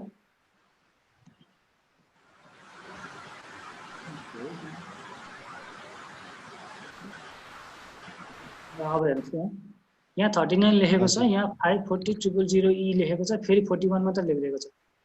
के प्याटर्न देख्नुहुन्छ तपाईँले यहाँ? जस्तै यो 5, 40 अनि 3टा 0 मा चाहिँ 5 को साइज सानो छ अनि 3टा 0 को साइज पनि सानो छ हो। हजुर हजुर। 40 चाहिँ जुन यो 40 छ त्यो चाहिँ अलि ठुलो छ, भनेको यो 39 लाई अब 40 ले रिप्लेस गर्यो, यहाँ जाँदा चाहिँ 40 लाई 40 रिप्लेस गर्यो भन्न खोजेको के। भनेपछि अब यसको कोअर्डिनेट यो 41 को भ्यालु चाहिँ खासमा 41 होइन कि, अगाडि 5 अनि पछाडि 3टा 0 हो के। अनि यो 42 भनेको चाहिँ अगाडि 5 पछाडि 3टा 0। त्यस्तै गरी हामी जाँदै 43 अनि 44 45 गर्दै भनेपछि यो 44 45 होइन कि, 5 43 अनि 000 000 चाहिँ यो कोअर्डिनेट सिस्टम बनाउँदाखेरि राउन्ड अपमा चाहिँ भ्यालु राखेको, ग्रिडको भ्यालु, ताकि काम गर्न सजिलो होस्। कसैले अब यहाँनिर प्रिन्ट गर्ने मान्छेले 54125 राख्नु त भएन नि, 197 राख्नु भएन, ती कुराहरू यस्तो कोअर्डिनेट त राख्दैन। 00 पनि भएको हिसाबले यताबाट प्रत्येक यो पोइन्टदेखि यो पोइन्टसम्म भ्यालु 1 किलोमिटर पर छ, यो पोइन्टदेखि यो पोइन्ट 1 किलोमिटर पर छ भनेर हामी हेर्छौँ। काम गर्न सजिलो होस् भनेर 000 भ्यालु राखेको हो त्यहाँनिर। र एक्ज्याक्ट यो पोइन्टको लोकेसन पनि त्यो 00 मै छ। Thank you sir. बुझियो? सबै ठाउँमा चाहिँ हामी त्यसरी नै ल्यायो। अब हामी अगाडि जान्छौँ है त। हामी यो लेयर्सको पहिला सुरु के गर्छौँ, डाटा फ्रेम प्रपर्टिज डिफाइन गर्छौँ है त। पहिलो काम भनेको डाटा फ्रेमको कोअर्डिनेट सिस्टम डिफाइन गर्छौँ। त्यसको लागि हामी लेयर्समा राइट क्लिक गऱ्यौँ, अनि हामीसँग यहाँ तल प्रपर्टिज भन्ने छ, अनि त्यहाँ मैले हात लगाएर राख्ने बित्तिकै हेरौँ त डाटा फ्रेम प्रपर्टिज भनेर त्यहाँ डिस्प्ले गराएको छ त्यसको पपअप बक्समा।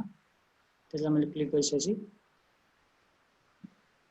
यहाँ कोअर्डिनेट सिस्टम भन्ने ट्याब छ एउटा, त्यसमा म क्लिक गर्छु र अब यसको कोअर्डिनेट सिस्टम के हो त, 45N होइन, 44N पनि होइन है। हामीले के भनेको छौँ, यो के हो, अघि हामीले तलबाट दिएर MUTM भनेर बनाएको थियो। भनेपछि अब हामीले के गर्नु पर्यो, हाम्रो यहाँ डिस्प्ले गरेको छैन, नगरेको केसमा चाहिँ हामी के गर्न सक्छौँ, हामी आफैले त्यो कोअर्डिनेट सिस्टम बनाउन सक्छौँ। त्यसको लागि अब हामी यहाँ साइडमा हेरौँ त, तपाईँ हात राख्दै जानुभयो भने देख्नुहुन्छ यहाँ न्यू भन्ने अप्सन आउँछ, एड कोअर्डिनेट सिस्टम भनेर।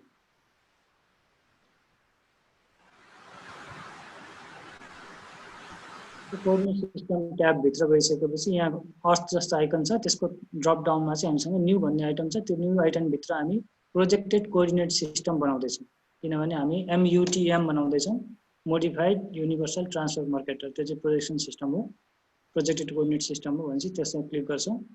र अब चाहिँ हामीले अघि जुन प्यारामिटर्सहरू देखाएको थियौँ नि त्यो इमेजमा, फल सिस्टम 5 लाख भनेर के भ्यालुजहरू थियो, त्यो चाहिँ अब हामीले यहाँ इनपुट गरिदिनु पर्ने हुन्छ। भनेपछि हाम्रो यसको नाम राखौँ पहिला सुरु MUTM _ अब यो कुन एरियाको छ, लमजुङतिरको छ भने हामी यसलाई लमजुङ लेखिदिएर पनि भयो सेभ गर्नलाई, अथवा बेसी सहर लेखे पनि भयो, के मन लाग्छ नाम चाहिँ राख्नु पनि पाइयो। त्यसपछि फल सिस्टमको भ्यालु 5 लाख मिटर भनेर हामीले राख्छौँ। त्यसरी फल्स नर्दिङ यसको लागि पर्दैन राख्न। सेन्ट्रल मेरिडियन पोखरातिरको एरिया भएको हुनाले यो त्यही उसमा पनि 84 भनेर हामीले अघि देखाएको थियो, त्यसैले हामीले 84 राख्दैछौँ।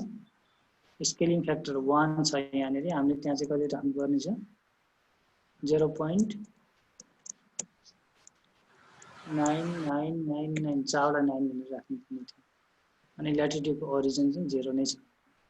यति फ्याक्टर हामीले मिलाइसकेपछि एउटा अरू कुरा बाँकी रहन्छ हामीले हेर्नलाई जियोग्राफिक कोअर्डिनेट सिस्टम चाहिँ यहाँ WGS 1984 छ तर अघि हामीले इमेज हेर्दाखेरि के देखियो त भन्दा एभरेस्टको 1830 भन्ने स्पेरोइड युज भएको थियो यो इमेज बनाउँदाखेरि म यसरी काटेर फेरि त्यो एरियामा जुम गरेर राख्छु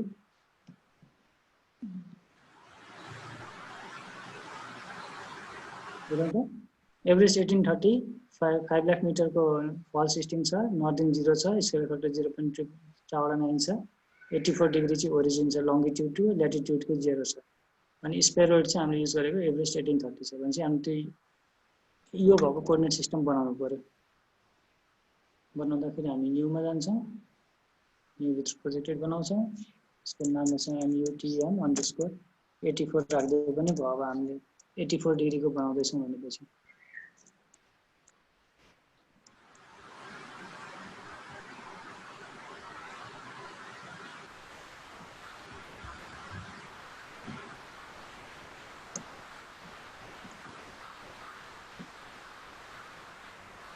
अनि अब यहाँ सबै भ्यालु आइसक्यो अब आउन बाँकी चाहिँ के रह्यो भन्दा स्पेरोइड 18 एभरेज 1830 राख्न बाँकी रह्यो त्यसको लागि हामी यहाँनिर यो जियोग्राफिक कोअर्डिनेट सिस्टमको चेन्ज भन्ने आइकन ट्याबमा बटनमा क्लिक गर्छौँ र यहाँ हामी खोज्छौँ एभरेज 1830 कहाँ छ भनेर यहाँ माथि हामीले एभरेज भनेर सर्च गरेपछि हेरौँ त एसियामा स्पेरोइड वेस्ट भनेर आयो एभरेज 1830 ठ्याक्कै भेटिन्छ स्पेरोइड वेस्ट भित्र एभरेस्ट लेखेर सर्च गरौँ इन्टर गरौँ र दुईटा फोल्डर त्यहाँ देखिन्छ त्यो फोल्डर मध्ये तल स्पेरोइड बेस्ड वालामा टिक गर्ने बित्तिकै एभरेज 1830 चाहिँ हामी त्यहाँ भेट्छौँ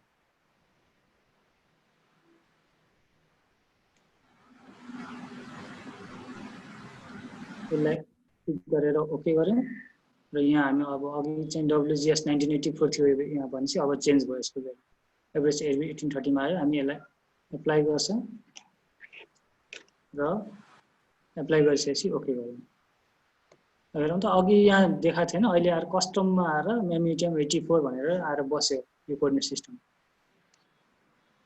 अब अहिले हामी यसलाई ओके गरेर एप्लाई गरेर ओके गरिदिउँ भने के हुन्छ फेरि यो हराउँछ अब हामीलाई चाहिँ के छ भन्दा यसलाई फेरि पनि हामीले अर्को लेभल हामीले एभरेस्ट भन्ने कसरी राखेको थियौँ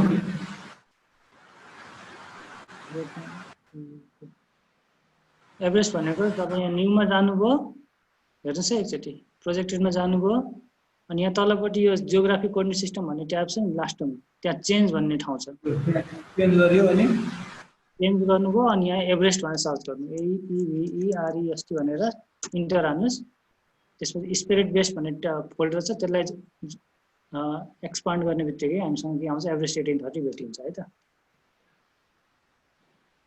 देख्नुभयो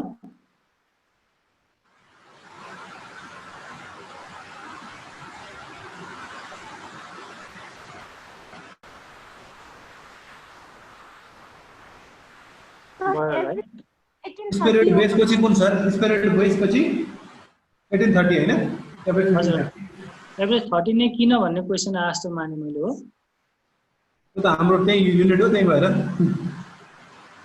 यहाँ हेर्नुस् त यो तलपट्टि जुन फोटोमा चाहिँ हामीलाई यही नै युज गर्नु भनेको छ कि एभरेज 1830 युज गर्नु भनेको छ अनि 84 डिग्री चाहिँ लङ्गिट्युड युज गर्नु भनेको छ ल्याटिट्युडमा 0 फल्स स्टिङ चाहिँ 5 लाख मिटर फल्स नर्दिङ 0 र स्केलर फ्याक्टर चाहिँ 0.9999 युज गर्नु भनेको छ त्यही भनेको हिसाबले नै हामी काम गरिरहेका छौँ र यसपछि यहाँ जुन कस्टममा देखाउँछ नि यहाँ देखाइसकेपछि हामी के गरौँ भन्दा राइट क्लिक गरेर एड टु फेभरेट्स गर्न नबिर्सौँ है त यसले चाहिँ हामीलाई अब अर्को स्टेपमा सजिलो बनाउँछ नभए फेरि बनाउनु पर्ने हुन्छ यो कोअर्डिनेट सिस्टम किनभने हामीले अझै इमेजलाई पनि डिफाइन गरिदिनु पर्यो यो हामीले के गर्नु पर्यो एड टु फेभरेट्स गऱ्यौँ भने यहाँ माथि गएर बस्छ फेभरेट्समा गएर बस्छ अब जबसम्म तपाईँले GIS अनइन्स्टल गर्नुहुन्न यो तबसम्म रहन्छ GIS अनइन्स्टल गर्नुभयो भने त्यो पनि हराउँछ त्यसपछि MUTM_84 लाई हामी एप्लाई ओके गरिदिउँ अब हाम्रो चाहिँ यहाँ हेर्नुहोस् अब भ्यालुजमा आयो यहाँनिर मिटर्स भनेर देखायो अघि अननोन युनिट्स देखाएको थियो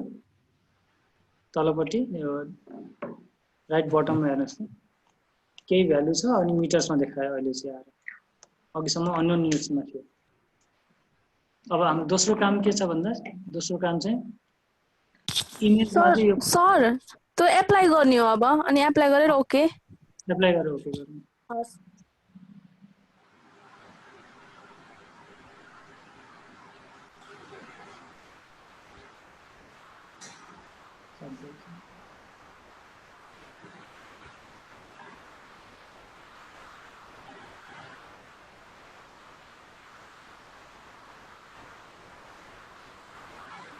डन भयो अब हामी चाहिँ यो इमेजलाई चाहिँ डिफाइन गर्छौँ यो फोटोमा पनि त्यो कोअर्डिनेट सिस्टम हाल्छौँ अनि बल्ल यसको कोअर्डिनेटतिर जान्छ त्यसको लागि चाहिँ अब हामी के सर्च गर्छौँ भन्दा टुलबारमा गएर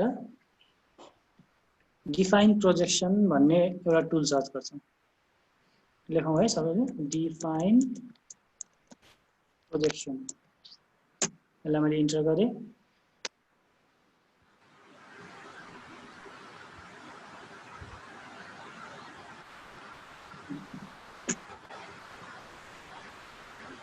image projection system define projection टुलबाट हामी गएर यो फोटोमा चाहिँ अब डिफाइन गर्छौँ यो डिफाइन प्रोजेक्सन भन्ने चाहिँ डाटा म्यानेजमेन्टको यसलाई मैले रन गरेँ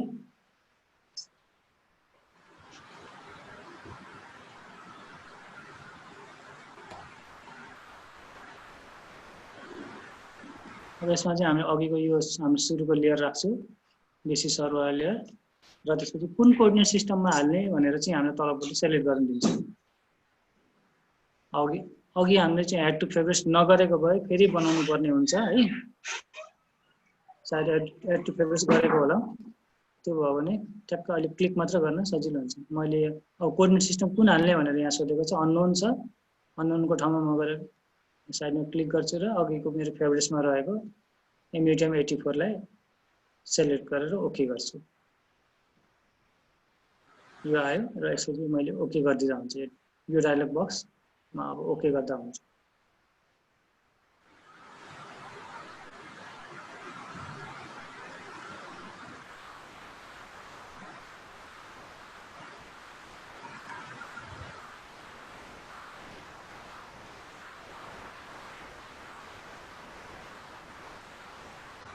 काम सकिसकेपछि यहाँ तल राइट बटनमा चाहिँ टिक गरेर एउटा डायलग बक्स आउँछ है त्यो काम भयो भनेर तबसम्म वेट गरौँ यहाँ हामी यो सिम्बल लक भएको छ यो लेयर काम भइरहेको छ भनेर बुझ्छौँ यो सिग्नलले सिम्बलले चाहिँ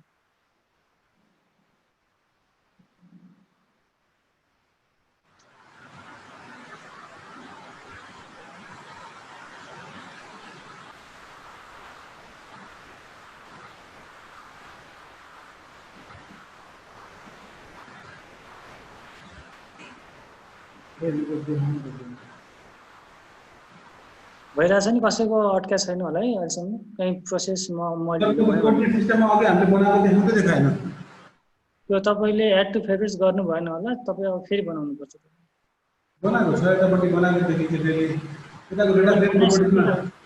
बनाइसकेर एड टु फेभरेट्स गर्नु भएन होला भन्न खोजेँ मैले एड टु फेभरेट्स गर्नु भयो भए चाहिँ देखिन्थ्यो त्यहाँनिर मजाले एड टु राइट क्लिक गरेर त्यसलाई एड टु फेभरेट्स भन्ने अप्सन आउँछ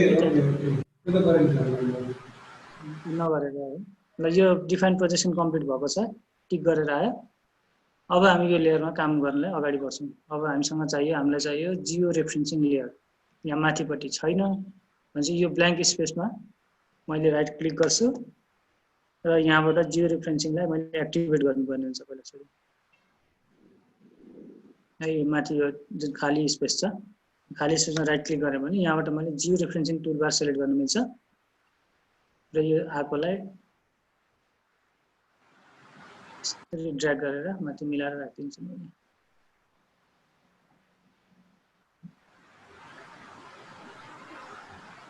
सबैकोमा छैन होला है जियो रेफरेन्सिङ टुलबार हामीले के गर्नुपर्ने राइट क्लिक गरेर एक्टिभेट गरेर अनि यसलाई चाहिँ एडजस्ट गरेर राख्नु पर्यो यसमा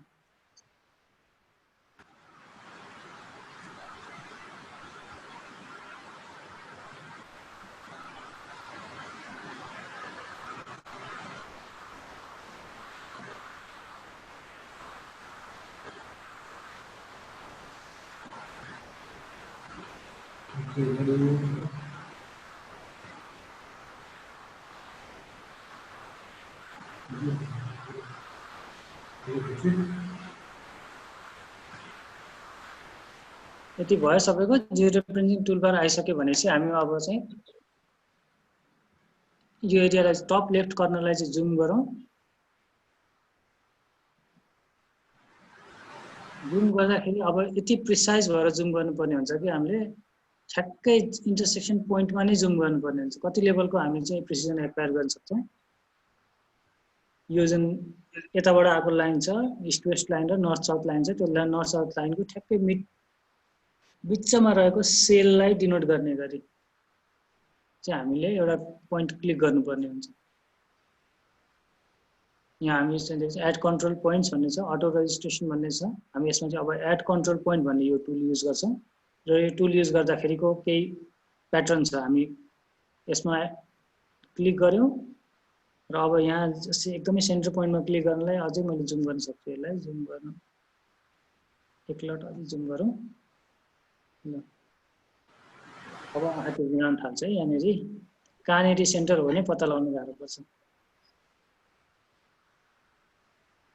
के गरौँ भन्दा यो एड कन्ट्रोल पोइन्ट्समा गएर मलाई जहाँ हो सेन्टर जस्तो फिल भएको त्यो ठाउँमा लगेर मैले एकचोटि लेफ्ट क्लिक अनि तुरुन्तै त्यसो लेफ्ट क्लिक गरिसकेपछि राइट क्लिक गरेर त्यहाँ एउटा अप्सन आउँछ इनपुट एक्स एन्ड वाई भन्ने अथवा क्यान्सल पोइन्ट भन्ने अप्सन आउँछ। त्यो गलत ठाउँमा क्लिक भएको छ भने हामी क्यान्सल पोइन्ट गर्छौँ, सही ठाउँमा क्लिक भएको छ भने इनपुट एक्स वाईमा गएर सेलेक्ट गर्छौँ है त। त्यो पोइन्ट हाल्ने बेलामा चाहिँ हामीले के गर्नु पर्यो भन्दा सुरुमा लेफ्ट क्लिक अनि कतै केही नहल्लाइकन राइट क्लिक गर्नु पर्यो माउसलाई। इनपुट एक्स वाई गर्छौँ। अब हामी यो इमेजको चाहिँ कोअर्डिनेट यसमा हाल्छौँ। हाम्रो कति थियो यो टप लेफ्ट कर्नरको इमेजको कोअर्डिनेट भ्यालु एक्सेल त्यहाँ हामी कपीमा लेखेर हालौँ 537 अनि 3125 भन्ने छ। यहाँ राखौँ 537 000 3125 000। ओके नगरी हालौँ है एकैछिन। ओके गर्नुभन्दा अगाडि चाहिँ यहाँ जियो रेफरेन्सिङ टिक नहुने रहेछ। ओके गर्दै जान्छ हुने हो कि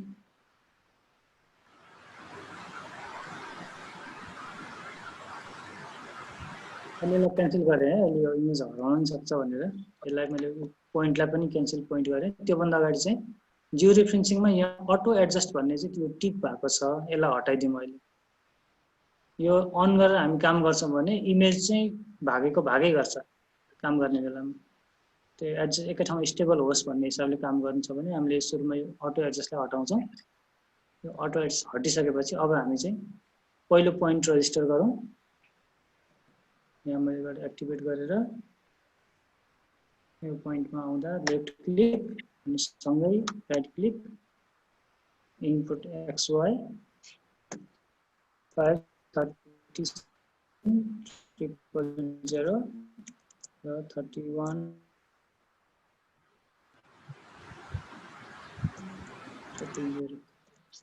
यो गरेर मैले ओके गरेँ। अनि चाहिँ रजिस्टर। अब म यतापट्टिको एरिया जुम गर्छु टप राइटतिरको एरियामा पनि अब जुम गरेँ। यहाँनिर यस्तो रहेछ।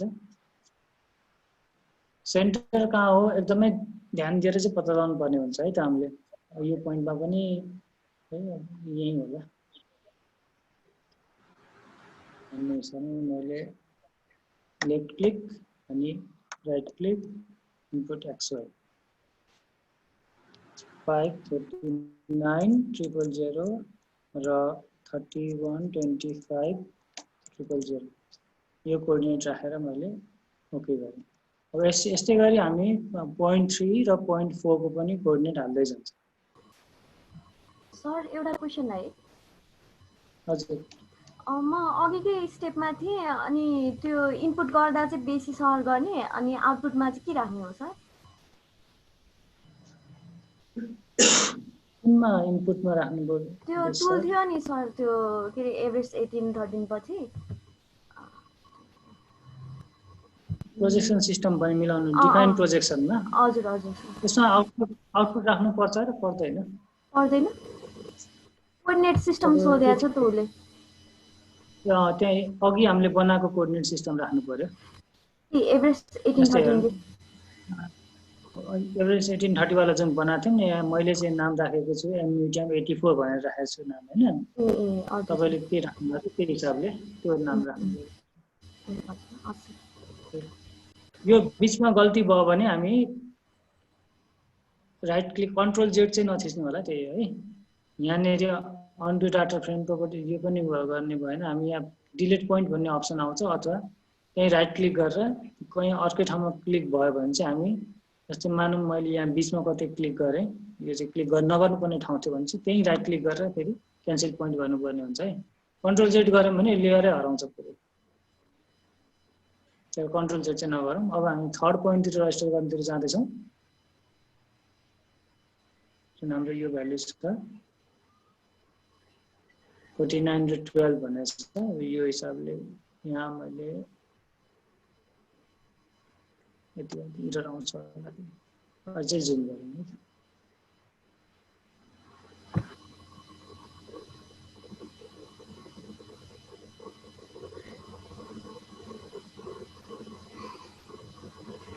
त्यो कोअर्डिनेट सिस्टम चाहिँ त्यसो भएको टप लाइट बटम लेफ्ट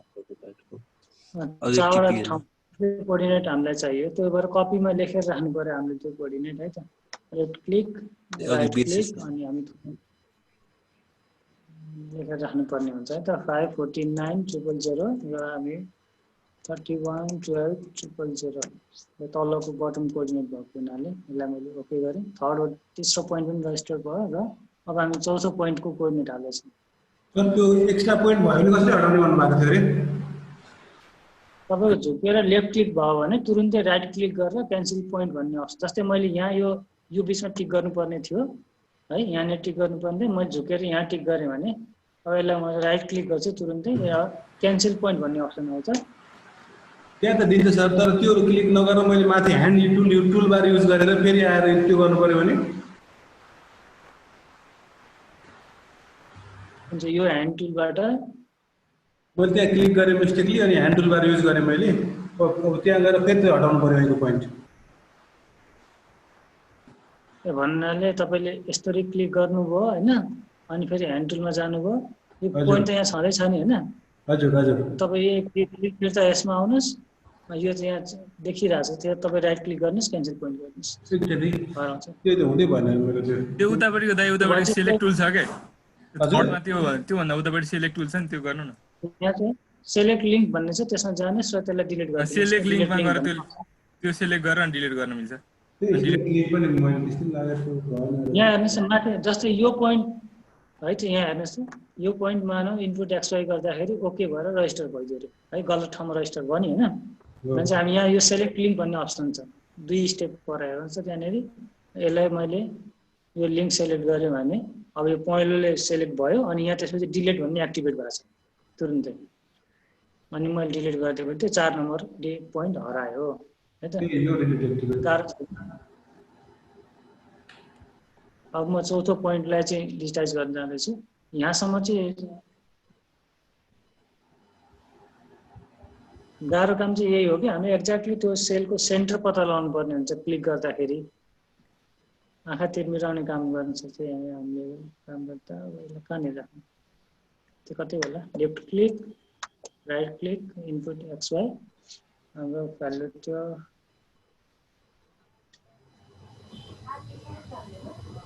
537 र 3112 537 3112 000। 4वटा पोइन्ट चाहिँ रजिस्टर भइसकेपछि अब हाम्रो काम रहन्छ के भन्दा जियो रेफरेन्सिङ भन्ने ट्याबमा हामी गयौँ भने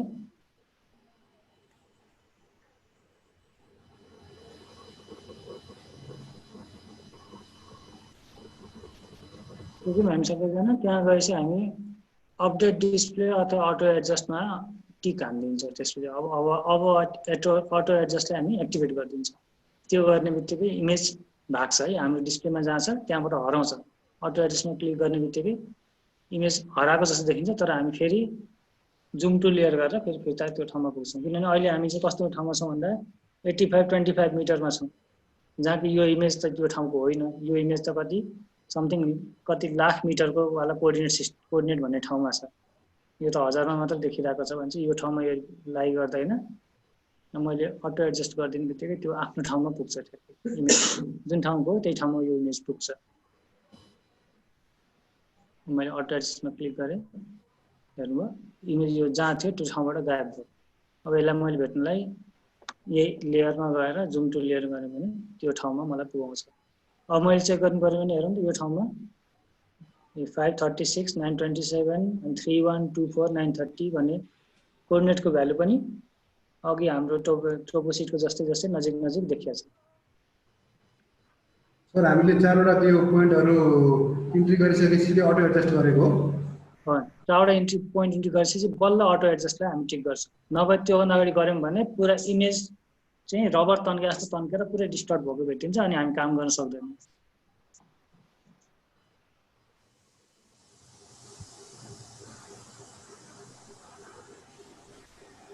अब यसपछि हामीले गरेको काम कतिको सही भयो भन्ने ठाउँ जाँच्ने ठाउँ पनि छ है त हामीसँग। त्यो जाँचिसकेर बल्ल हामी अनि यो इमेजमा गरेको काम राम्रो भएछ भने सेभ गर्छौँ, राम्रो भएन भने फेरि रिपिट गर्छौँ। एक ठाउँ यहाँ चेक गर्ने ठाउँ छ जहाँ यो भ्यू लिङ्क टेबल भन्ने छ हाम्रो जियो रेफरेन्सिङ टुलबारमै लास्टमा भ्यू लिङ्क टेबल छ। यसले चाहिँ हाम्रो के देखाउँछ भन्दा इररको भ्यालु कति छ, आरएमएसई इरर भनेर काम गरेकोमा इरर कतिको छ भनेर टोटलमा चाहिँ टोटल आरएमएस इरर भनेको 8.08 देखाएको छ। भनेको 8 मिटरको जतिको टोटल काममा 8 मिटरको जतिको इरर देखियो। अब यदि हाम्रो पर्मिसिबल रेन्जभित्र पर्छ भने हामी यो कामलाई सेभ गर्छौँ। सेभ गर्ने तरिका पनि अर्कै छ है, हामीले त्यहाँ फाइलमा गएर सेभ गर्दैनौँ। अब यो कति ल्याउन सकिन्छ 3 एकदम के छ भन्दा काम गर्दाखेरि 5 चाहिँ पर्मिसिबल हो भनेर भन्छ। 5% इरर आरएमएसई इरर 5 भन्दा तल हुनुपर्छ भन्छ है त काम गर्दाखेरि। हामी सर्भर के गरौँ भन्दा 5 भन्दा तल ल्याउने एचिभ गर्ने ट्राई गरौँ। 5 भन्दा तल कसैको आएको छ भने हामी अब सेभ गर्ने स्टेपतिर जान्छौँ। सर त्यो कसरी हेर्ने रे? यहाँ हेरौँ लिङ्क टेबल भन्ने आउँछ जियो रेफरेन्सिङ टुलबारको ठ्याक्कै लास्टमा गयौँ भने हामी भ्यू लिङ्क टेबल भन्ने अप्सन छ। यो चाहिँ 3टा पोइन्ट हाल्दाखेरि आउँदैन है त। 3टा पोइन्ट हाल्दाखेरि यहाँ एउटा दुईटा 3टा पोइन्ट देखिन्छ, तर यो आरएमएसई इररमा यो भ्यालु चाहिँ ब्ल्याङ्क आउँछ। जब हामी चौथो पोइन्ट एड गर्छौँ, चौथो पोइन्ट एड गर्ने बित्तिकै यो आरएमएसई भ्यालु उसले क्याल्कुलेट गर्छ। त्योभन्दा अगाडि चाहिँ यो इरर चाहिँ हामीले त्यो चारवटा कोअर्डिनेट कति एक्ज्याक्टली पोइन्ट आउट गर्यौँ भन्ने बेसिसमा हो। एकदमै हामीले एक्ज्याक्ट गरेनौँ कि गरेनौँ भनेर झन्डै 8% इरर भएछ भनेर देखाइएको छ। मैले गरेको काम चाहिँ 8% इरर भएछ। अनि हामी के खोजौँ भन्दा 5 भन्दा तल ल्याउन खोजौँ। त्यो भनेको काम राम्रोसँग भएको छ भनेर बुझ्छौँ। ल यदि यो 8% चाहिँ पर्मिसिबल हो भने हामी के गरौँ भन्दा अब यसलाई सेभ गर्ने स्टेपमा छौँ। सेभ गर्ने स्टेपमा चाहिँ के छ भन्दा रेक्टिफाई र अपडेट जियो रेफरेन्सिङ दुईटा छ है त। यसमा चाहिँ अपडेट गऱ्यौँ भने यही इमेजमा यो कोअर्डिनेट सिस्टम सेभ हुन्छ। रेक्टिफाई गऱ्यौँ भने चाहिँ अर्को नयाँ फाइलमा चाहिँ सेभ गर्न पाइयो। अब यही फोटोमा सेभ गर्ने कि अर्को लेयर बनाएर सेभ गर्ने हामीसँग अप्सन छ, दुईटा अप्सन छ। अपडेट गरे पनि भयो, रेक्टिफाई गरे पनि अर्को लेयरमा गरौँ। अर्को लेयरमा गरौँ है त। रेक्टिफाई गरेपछि यहाँ लेखेको छ है।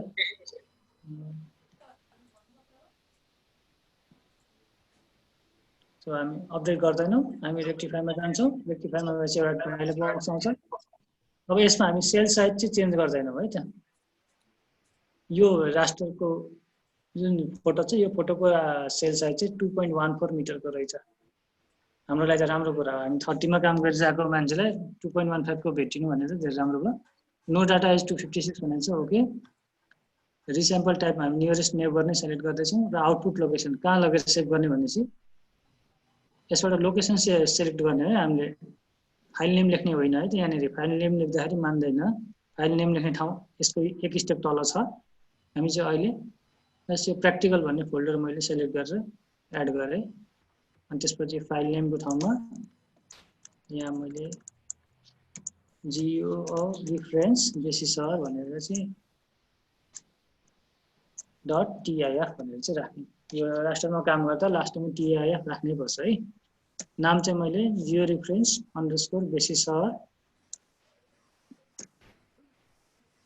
1.tif सेभ एज गर्ने कसरी? रेक्टिफाईमा जाने, जियो रेफरेन्सिङ रेक्टिफाईमा जाने, अनि हामी त्यहाँ अरु केही चेन्ज गर्दैनौँ, लोकेसन चेन्ज गर्छौँ। यो अहिले प्र्याक्टिकलमा अघि फोल्डरमा छ। नाम चाहिँ मैले के राखेँ भन्दा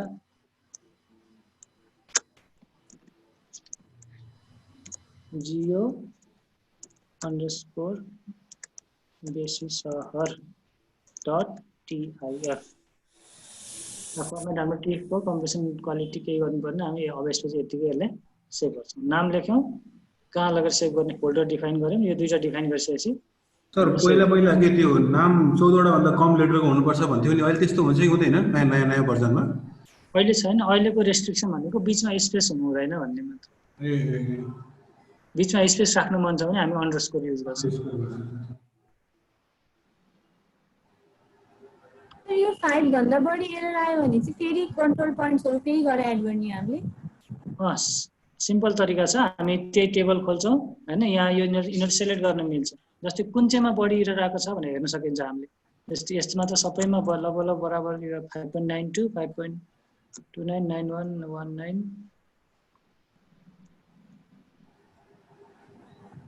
सबभन्दा बढी एरर भनेको 8.10 भन्ने पोइन्ट, यसले एरर बढिदिएको छ भने यसलाई फालेर फेरि त्यसलाई रिरेजिस्ट्रेसन गर्न पाइयो। चावडै गल्ती जस्तो लाग्छ भने चावडै सेलेक्ट गरेर हामी चावडै सेलेक्ट गरेर यहाँ डिलिट भन्ने अप्सन छ। तर कि हामीले त्यो नयाँ नाम राख्यौँ अनि त्यो लोकेसन राख्यौँ, त्यसपछि सेभ गर्यौँ, त्यसपछि सेभ गर्यौँ सक्यो। हामी रेक्टिफाईमा गयौँ, नाम राख्यौँ geo underscore basis our .tif गरेर सेभ गरेर ओके गरिदिएपछि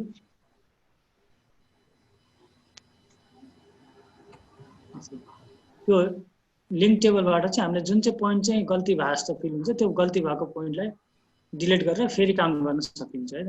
चावडै डिलिट गर्नुको साटो जुन चाहिँमा बढी गल्ती भएको छ त्यसलाई निकाल्न सकिन्छ, अथवा चावडै मलाई चेन्ज गर्न मन लाग्यो भने चावडै हटाएर फेरि काम गर्न सकिन्छ। अब यो लेयर सेभ हुन्छ र उसले एड गर्न भन्ने सोध्छ, यसलाई एड नो गरौँ है त। नो गरेर हामी फेरि नयाँ जिआइएस खोलेर अहिले बनेको यो लास्टमा आएको रिजल्टलाई मात्र एड गरेर हेरौँ त सुरुमा जस्तो वार्निङ दिन्छ कि नै। किनभने सुरुमा अघि हामीलाई फोटो हाल्दाखेरि यसको स्पेसियल रिफरेन्स थिएन भनेर वार्निङ दिएको थियो। यदि यो फोटोमा यो जियो रेफरेन्सिङको काम भइसकेको छ भने चाहिँ के हुन्छ, त्यो वार्निङ आउँदैन। त्यो वार्निङ आउनु भएन। अब हामीले गरेको काम आएन भने चाहिँ हामीले के भन्यो, हामीले गरेको काम चाहिँ सक्सेसफुल भयो। यदि आएछ भने वार्निङ आएछ भने चाहिँ हामीले गरेको काम चाहिँ सक्सेसफुल भएन भनेर बुझ्नुपर्ने हुन्छ। अब यो रिफरेन्स सेभ भएको छ। म नयाँ फाइल खोल्दैछु जिआइएसको, यसलाई मैले सेभ गरिनँ, ब्ल्याङ्क म्याप खोल्छु। अब त्यो जुन इमेज मैले एड गर्ने बित्तिकै यो अननोन युनिट्स आएको ठाउँमा कोअर्डिनेट सिस्टमको मिटर्स भ्यालु आउनुपर्ने हुन्छ र त्यो इमेजमा पनि त्यो कुनै वार्निङ मेसेज आउनु हुँदैन। यहाँ छ, यहाँ सेभ भएको छ जियो अंडरस्कोर बेसिस भनेर, यसलाई मैले एड गरेँ है। केही वार्निङ आएन, सिधै एड भयो। त्यस्तै गरी यहाँ तलपट्टि 55 23 15 मिटर्स नयाँ ब्ल्याङ्क लेयर एड गर्नु भएको हो? हजुर, ब्ल्याङ्क लेयर।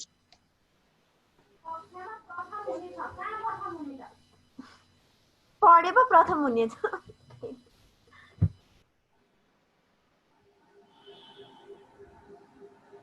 अब हेरौँ यो सबै ठाउँमा चाहिँ अब कोअर्डिनेट आएको छ। अब पिक्चरलाई जुम गर्दै गर्दै हामीले हेर्यौँ भने प्रत्येक ठाउँमा अब यसको फोटोमा कोअर्डिनेट भ्यालु देखाउँछ।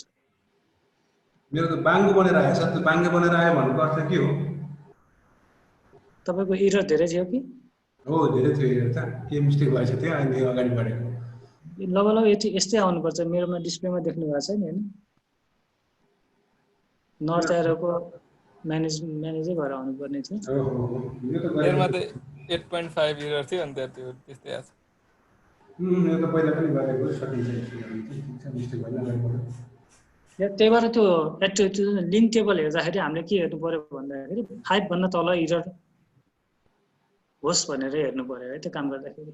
त्यति भयो भने चाहिँ हाम्रो त्यो बाङ्गोटिङको इमेज आउने चान्स चाहिँ कम हुन्छ। अलिकति बाङ्गो छ मेरो पनि इमेज देख्नु भएको छ।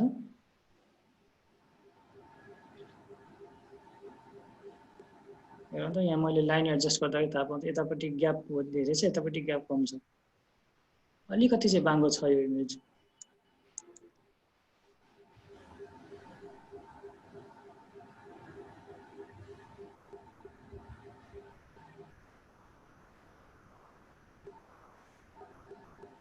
यति भइसकेपछि हाम्रो लगभग काम सक्यो है त। जियो रिफरेन्सिङ गर्ने काम सक्यो। यो फोटो चाहिँ अब हाम्रो जियो रिफरेन्स लेयर भयो। अब यसबाट हामी फरेस्ट कुनै यो ठाउँको जस्तै यो फरेस्ट छ भने यो फरेस्टलाई चाहिँ हामी यसरी डिजिटाइज गर्न सक्छौँ यसकै माथिबाट। अनि जुन डिजिटाइज गरेको फाइल आउँछ त्यो फाइलमा पनि अलरेडी कोअर्डिनेट सिस्टम एसाइन भएरै आउँछ। त्यो पनि सिकिहाल्नु न पर्यो स्टेपमा सिक्छौँ नि हामी डिजिटाइज गर्नलाई। हजुर सर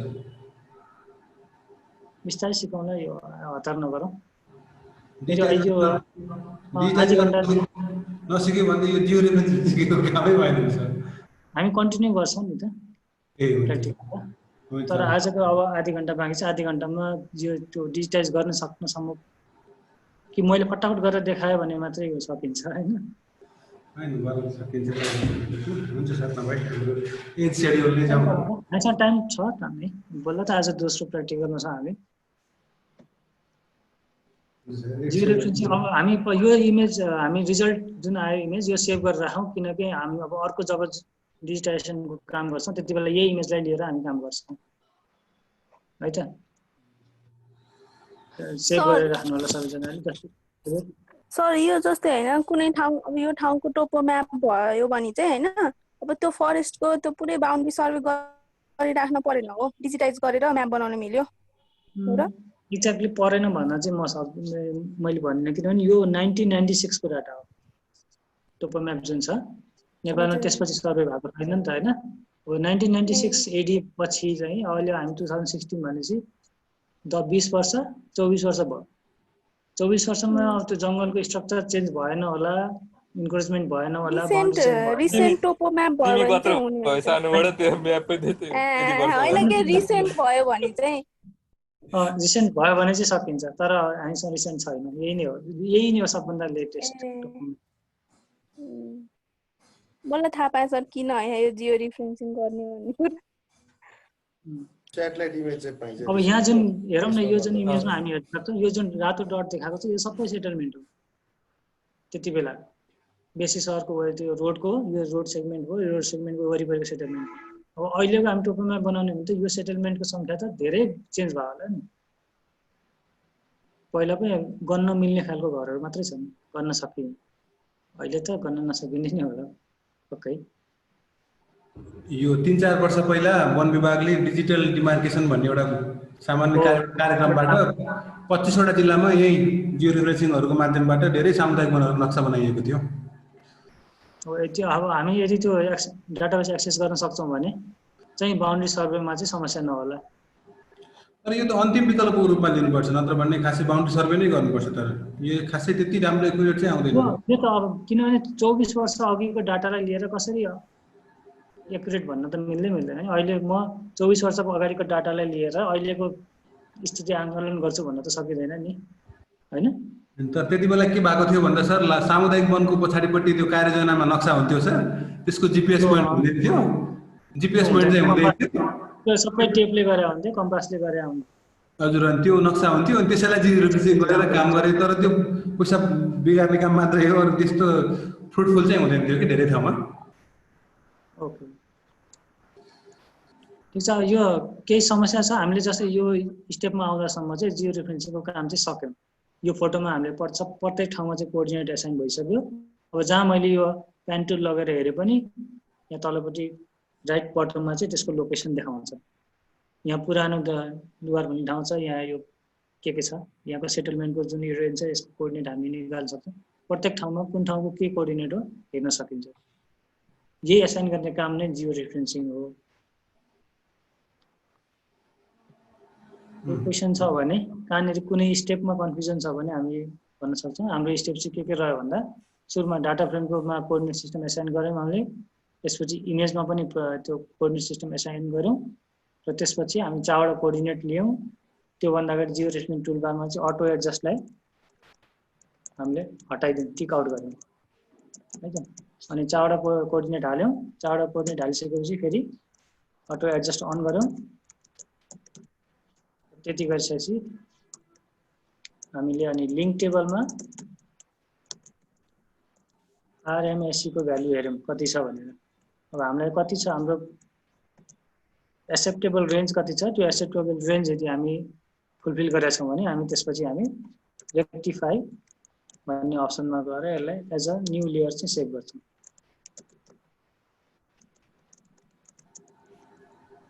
त्यसपछि नयाँ ओपन न्यू जीएस अनि एड गरेर हेर्छौँ रिजल्टलाई। र त्यो एड रिजल्ट गर्दा हामीलाई केही स्पेसियल वार्निङ दिनु भएन जीएसले र प्रत्येक इमेजको प्रत्येक ठाउँमा चाहिँ कोअर्डिनेट देखाउनु पर्ने हुन्छ। यति नै छ है त यसको स्टेप्स। कहाँ कुनै ठाउँमा छ कन्फ्युजन लागेको हामीलाई सोधौँ त।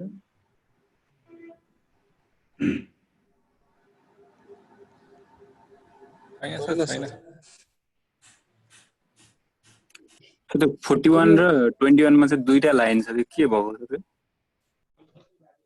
कहाँनेरि 41 र 21 मा 41 नर्थ 21 21 नर्थ 41 चाहिँ इस्टिङमा।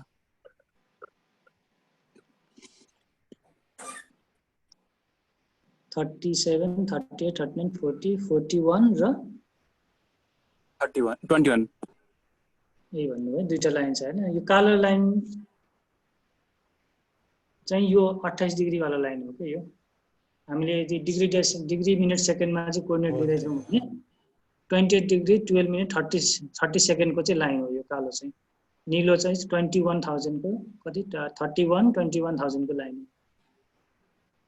कलरले यतापट्टि हामी छेउमा आयो भने चाहिँ थाहा पाउँछौँ के भन्दा यो चाहिँ 28 डिग्री 12 मिनट 30 सेकेन्ड वाला जुन लाइन हुन्छ नि डिग्री डेसिमल वाला कोअर्डिनेट ल्याटिट्युड लंगिट्युड टाइप हैन त।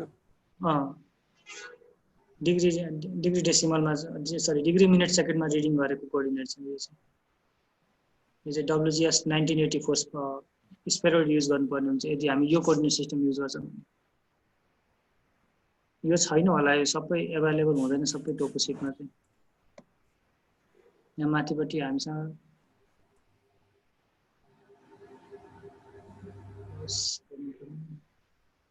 हेरौँ त यहाँ चाहिँ 84 को लाइन छ।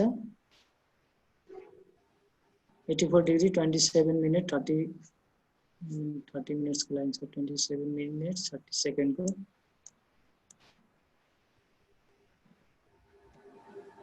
टाइम भने 84:25 को रहेछ। Okay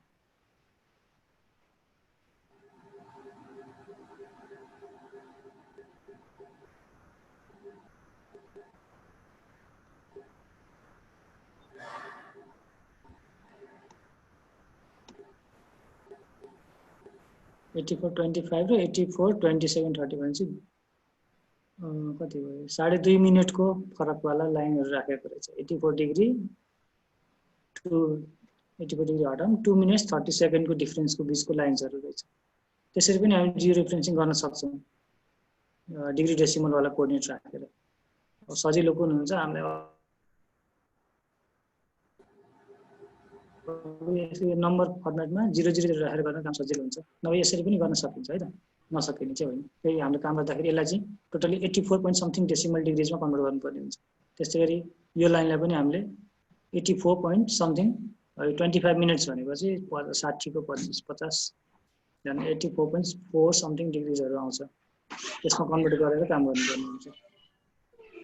यो भन्दा सजिलो हामीलाई एमएटीएम मै काम गर्न सजिलो छ है यो टोपोग्राफीमा काम गर्दाखेरि।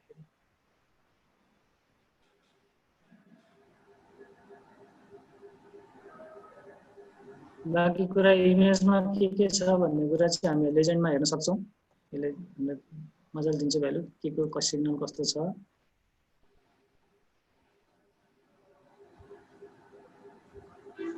यो स्टेप्समा केही कन्फ्युजन छैन त्यसो भए? छैन सर, छैन। अगाडि बढाउँ भने केमा बढ्नु छ कि सक्यो कि के छ। नगरिकन थाहा पनि हुँदैन है। एकचोटि चाहिँ मजाले थ्रुली हामीले कम्प्लिट गरेपछि चाहिँ थाहा हुने भयो यसमा के एरर आउँछ। आजलाई यति नै मात्र भ्याउने जस्तो मैले देखेँ कन्डिसन।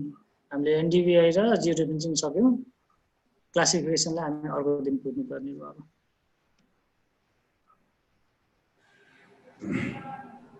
अब भोलि हामी त्यो गर्छौँ कि थ्योरी पढ्छौँ? तपाईँ जे भन्नुहुन्छ त्यही।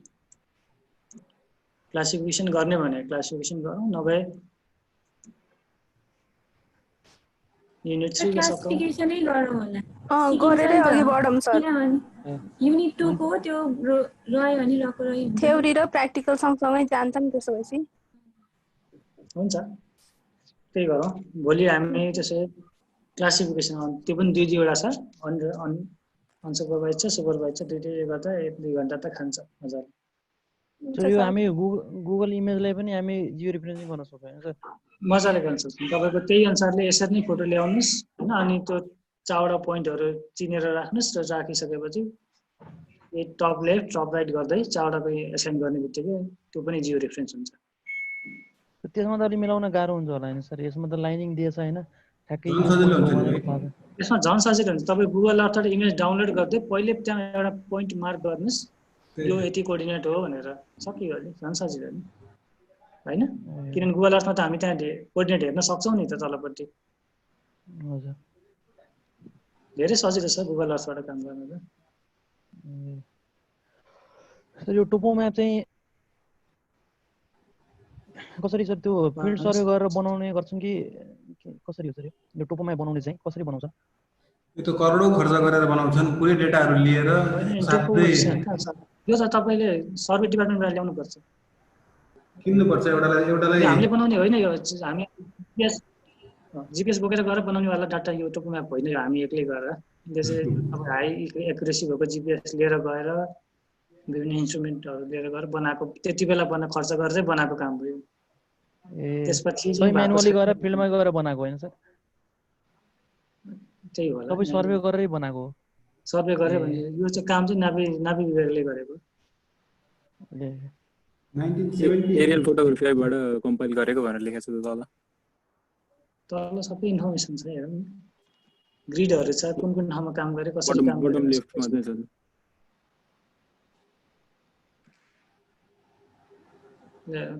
Map compiled from 1:50,000 scale, aerial photography of 1996. Field verification done in 1998.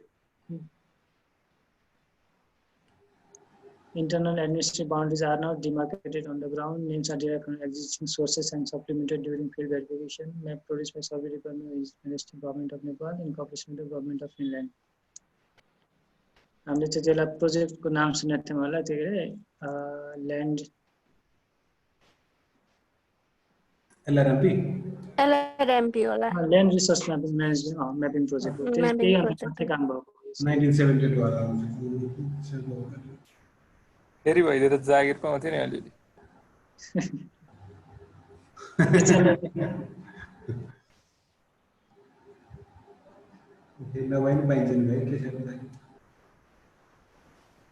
पाइन त पाइएर दाइ कहिले चाहिँ हो त्यो अब।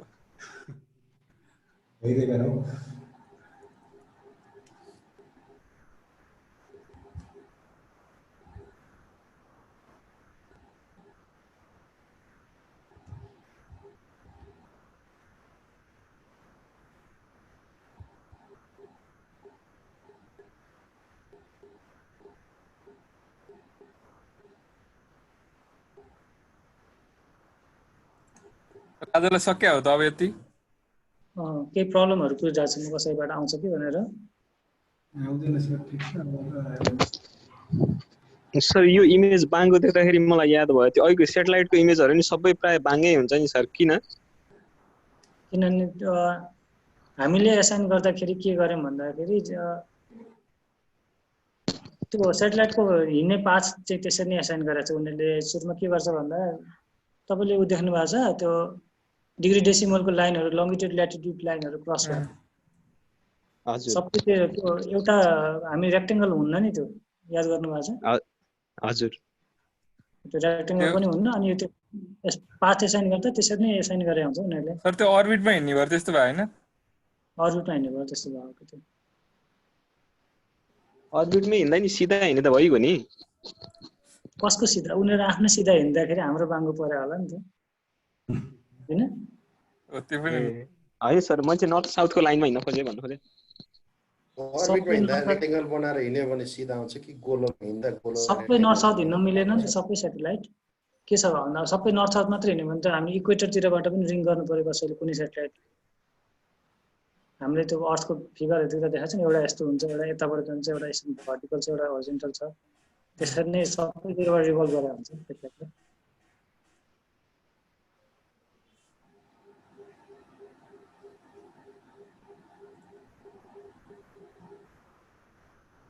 जस हामीले मोजाइक गर्नु पर्यो भने प्रत्येक एउटादेखि अर्को इमेज चाहिँ एक अर्कासँग प्यारलल नै भेट्छौँ है त, एडजेसेन्ट इमेजहरू। जस्तै यो ठाउँमा हेरौँ त यो टोपो म्याप बनाउँदा पनि यो ग्रिड फलो गरेर, जस्तै अहिले हामीले हेरिरहेको टोपो म्यापको ग्रिड भनेको 288414B हो। यो नम्बर लिएर हामी सर्वे डिपार्टमेन्टमा पनि ठ्याक्कै यही फोटो चाहिँ हामीलाई प्रिन्ट गरेर दिन्छ। मलाई नेपालको चाहिँ 288414B ग्रिडको चाहिँ इमेज चाहियो भनेर हामीले माग्छौँ यसरी, यो ठाउँको किन्नु पर्यो भने। अब यो ठाउँको मैले चाहिँ जोडेर ठुलो फाइल बनाउनु पर्यो भने यो 9वटा फाइल जुन जोडेर बनाइन्छ यसलाई चाहिँ मोजाइक भनिन्छ है त। यसैलाई यस्तो सानोलाई ठुलो एरिया कभर गर्ने गरी बनाइयो भने चाहिँ मोजाइक बनाउने भन्छ। त्यसको लागि मैले यो सबै ग्रिड भ्यालुहरू किनेर राख्नु पर्यो। 288410C, 288410D, अनि फेरि 288411C, 14A, 14B, 15A, 14C, 14D, 15C, यी सबै किनेर जोड्न पाइयो बल्ल यी सबै फाइलहरूलाई।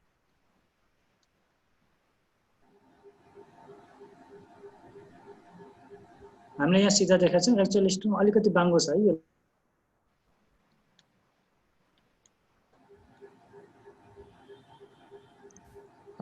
काम गर्दै जाउँ बिस्तारै बिस्तारै, यसमा त्यो ठ्याक्कै थाहा हुन्छ नि यो यस्तो हुँदो रहेछ, यतापट्टि यस्तो हुँदो रहेछ भनेर चाहिँ हामी थाहा पाउँछौँ।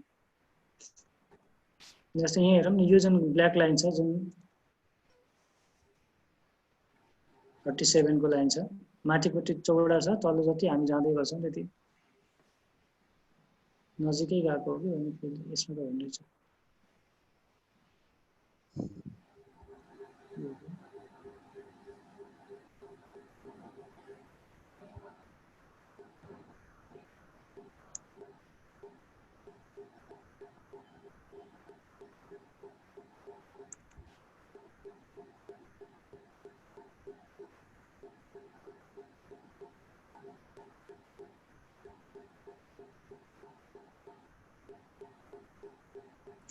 जस्तै यो इमेजमा रुलर लेयर एकचोटि हेरौँ है त। जस्तै यो जुन लाइन छ, यो लाइन र यो बिचको डिस्टेन्स चाहिँ झन् 171 मिटर छ। इमेजको कर्नर र यो निलो लाइनको चाहिँ 171 मिटर छ भने टपमा हामी हेर्छौँ भने कति पाउँछ हेर्नु त, हेरौँ त। टपमा यो बिचको डिस्टेन्स तल 171 छ, माथि हामी चेक गऱ्यौँ भने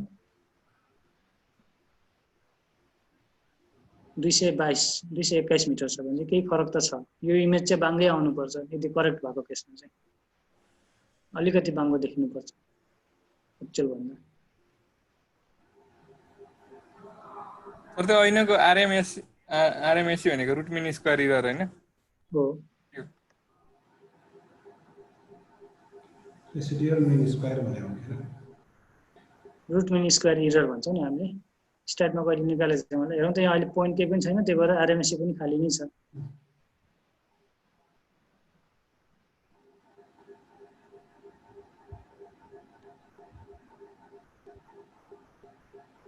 अब त्यसो क्वेसन छैन भने हामी कन्क्लुड गरौँ त, क्लास आजलाई बन्द गरौँ। हुन्छ सर। ल थ्याङ्क यू सबैजनालाई, मैले स्क्रिन सेयर स्टप गरेँ। Thank you sir.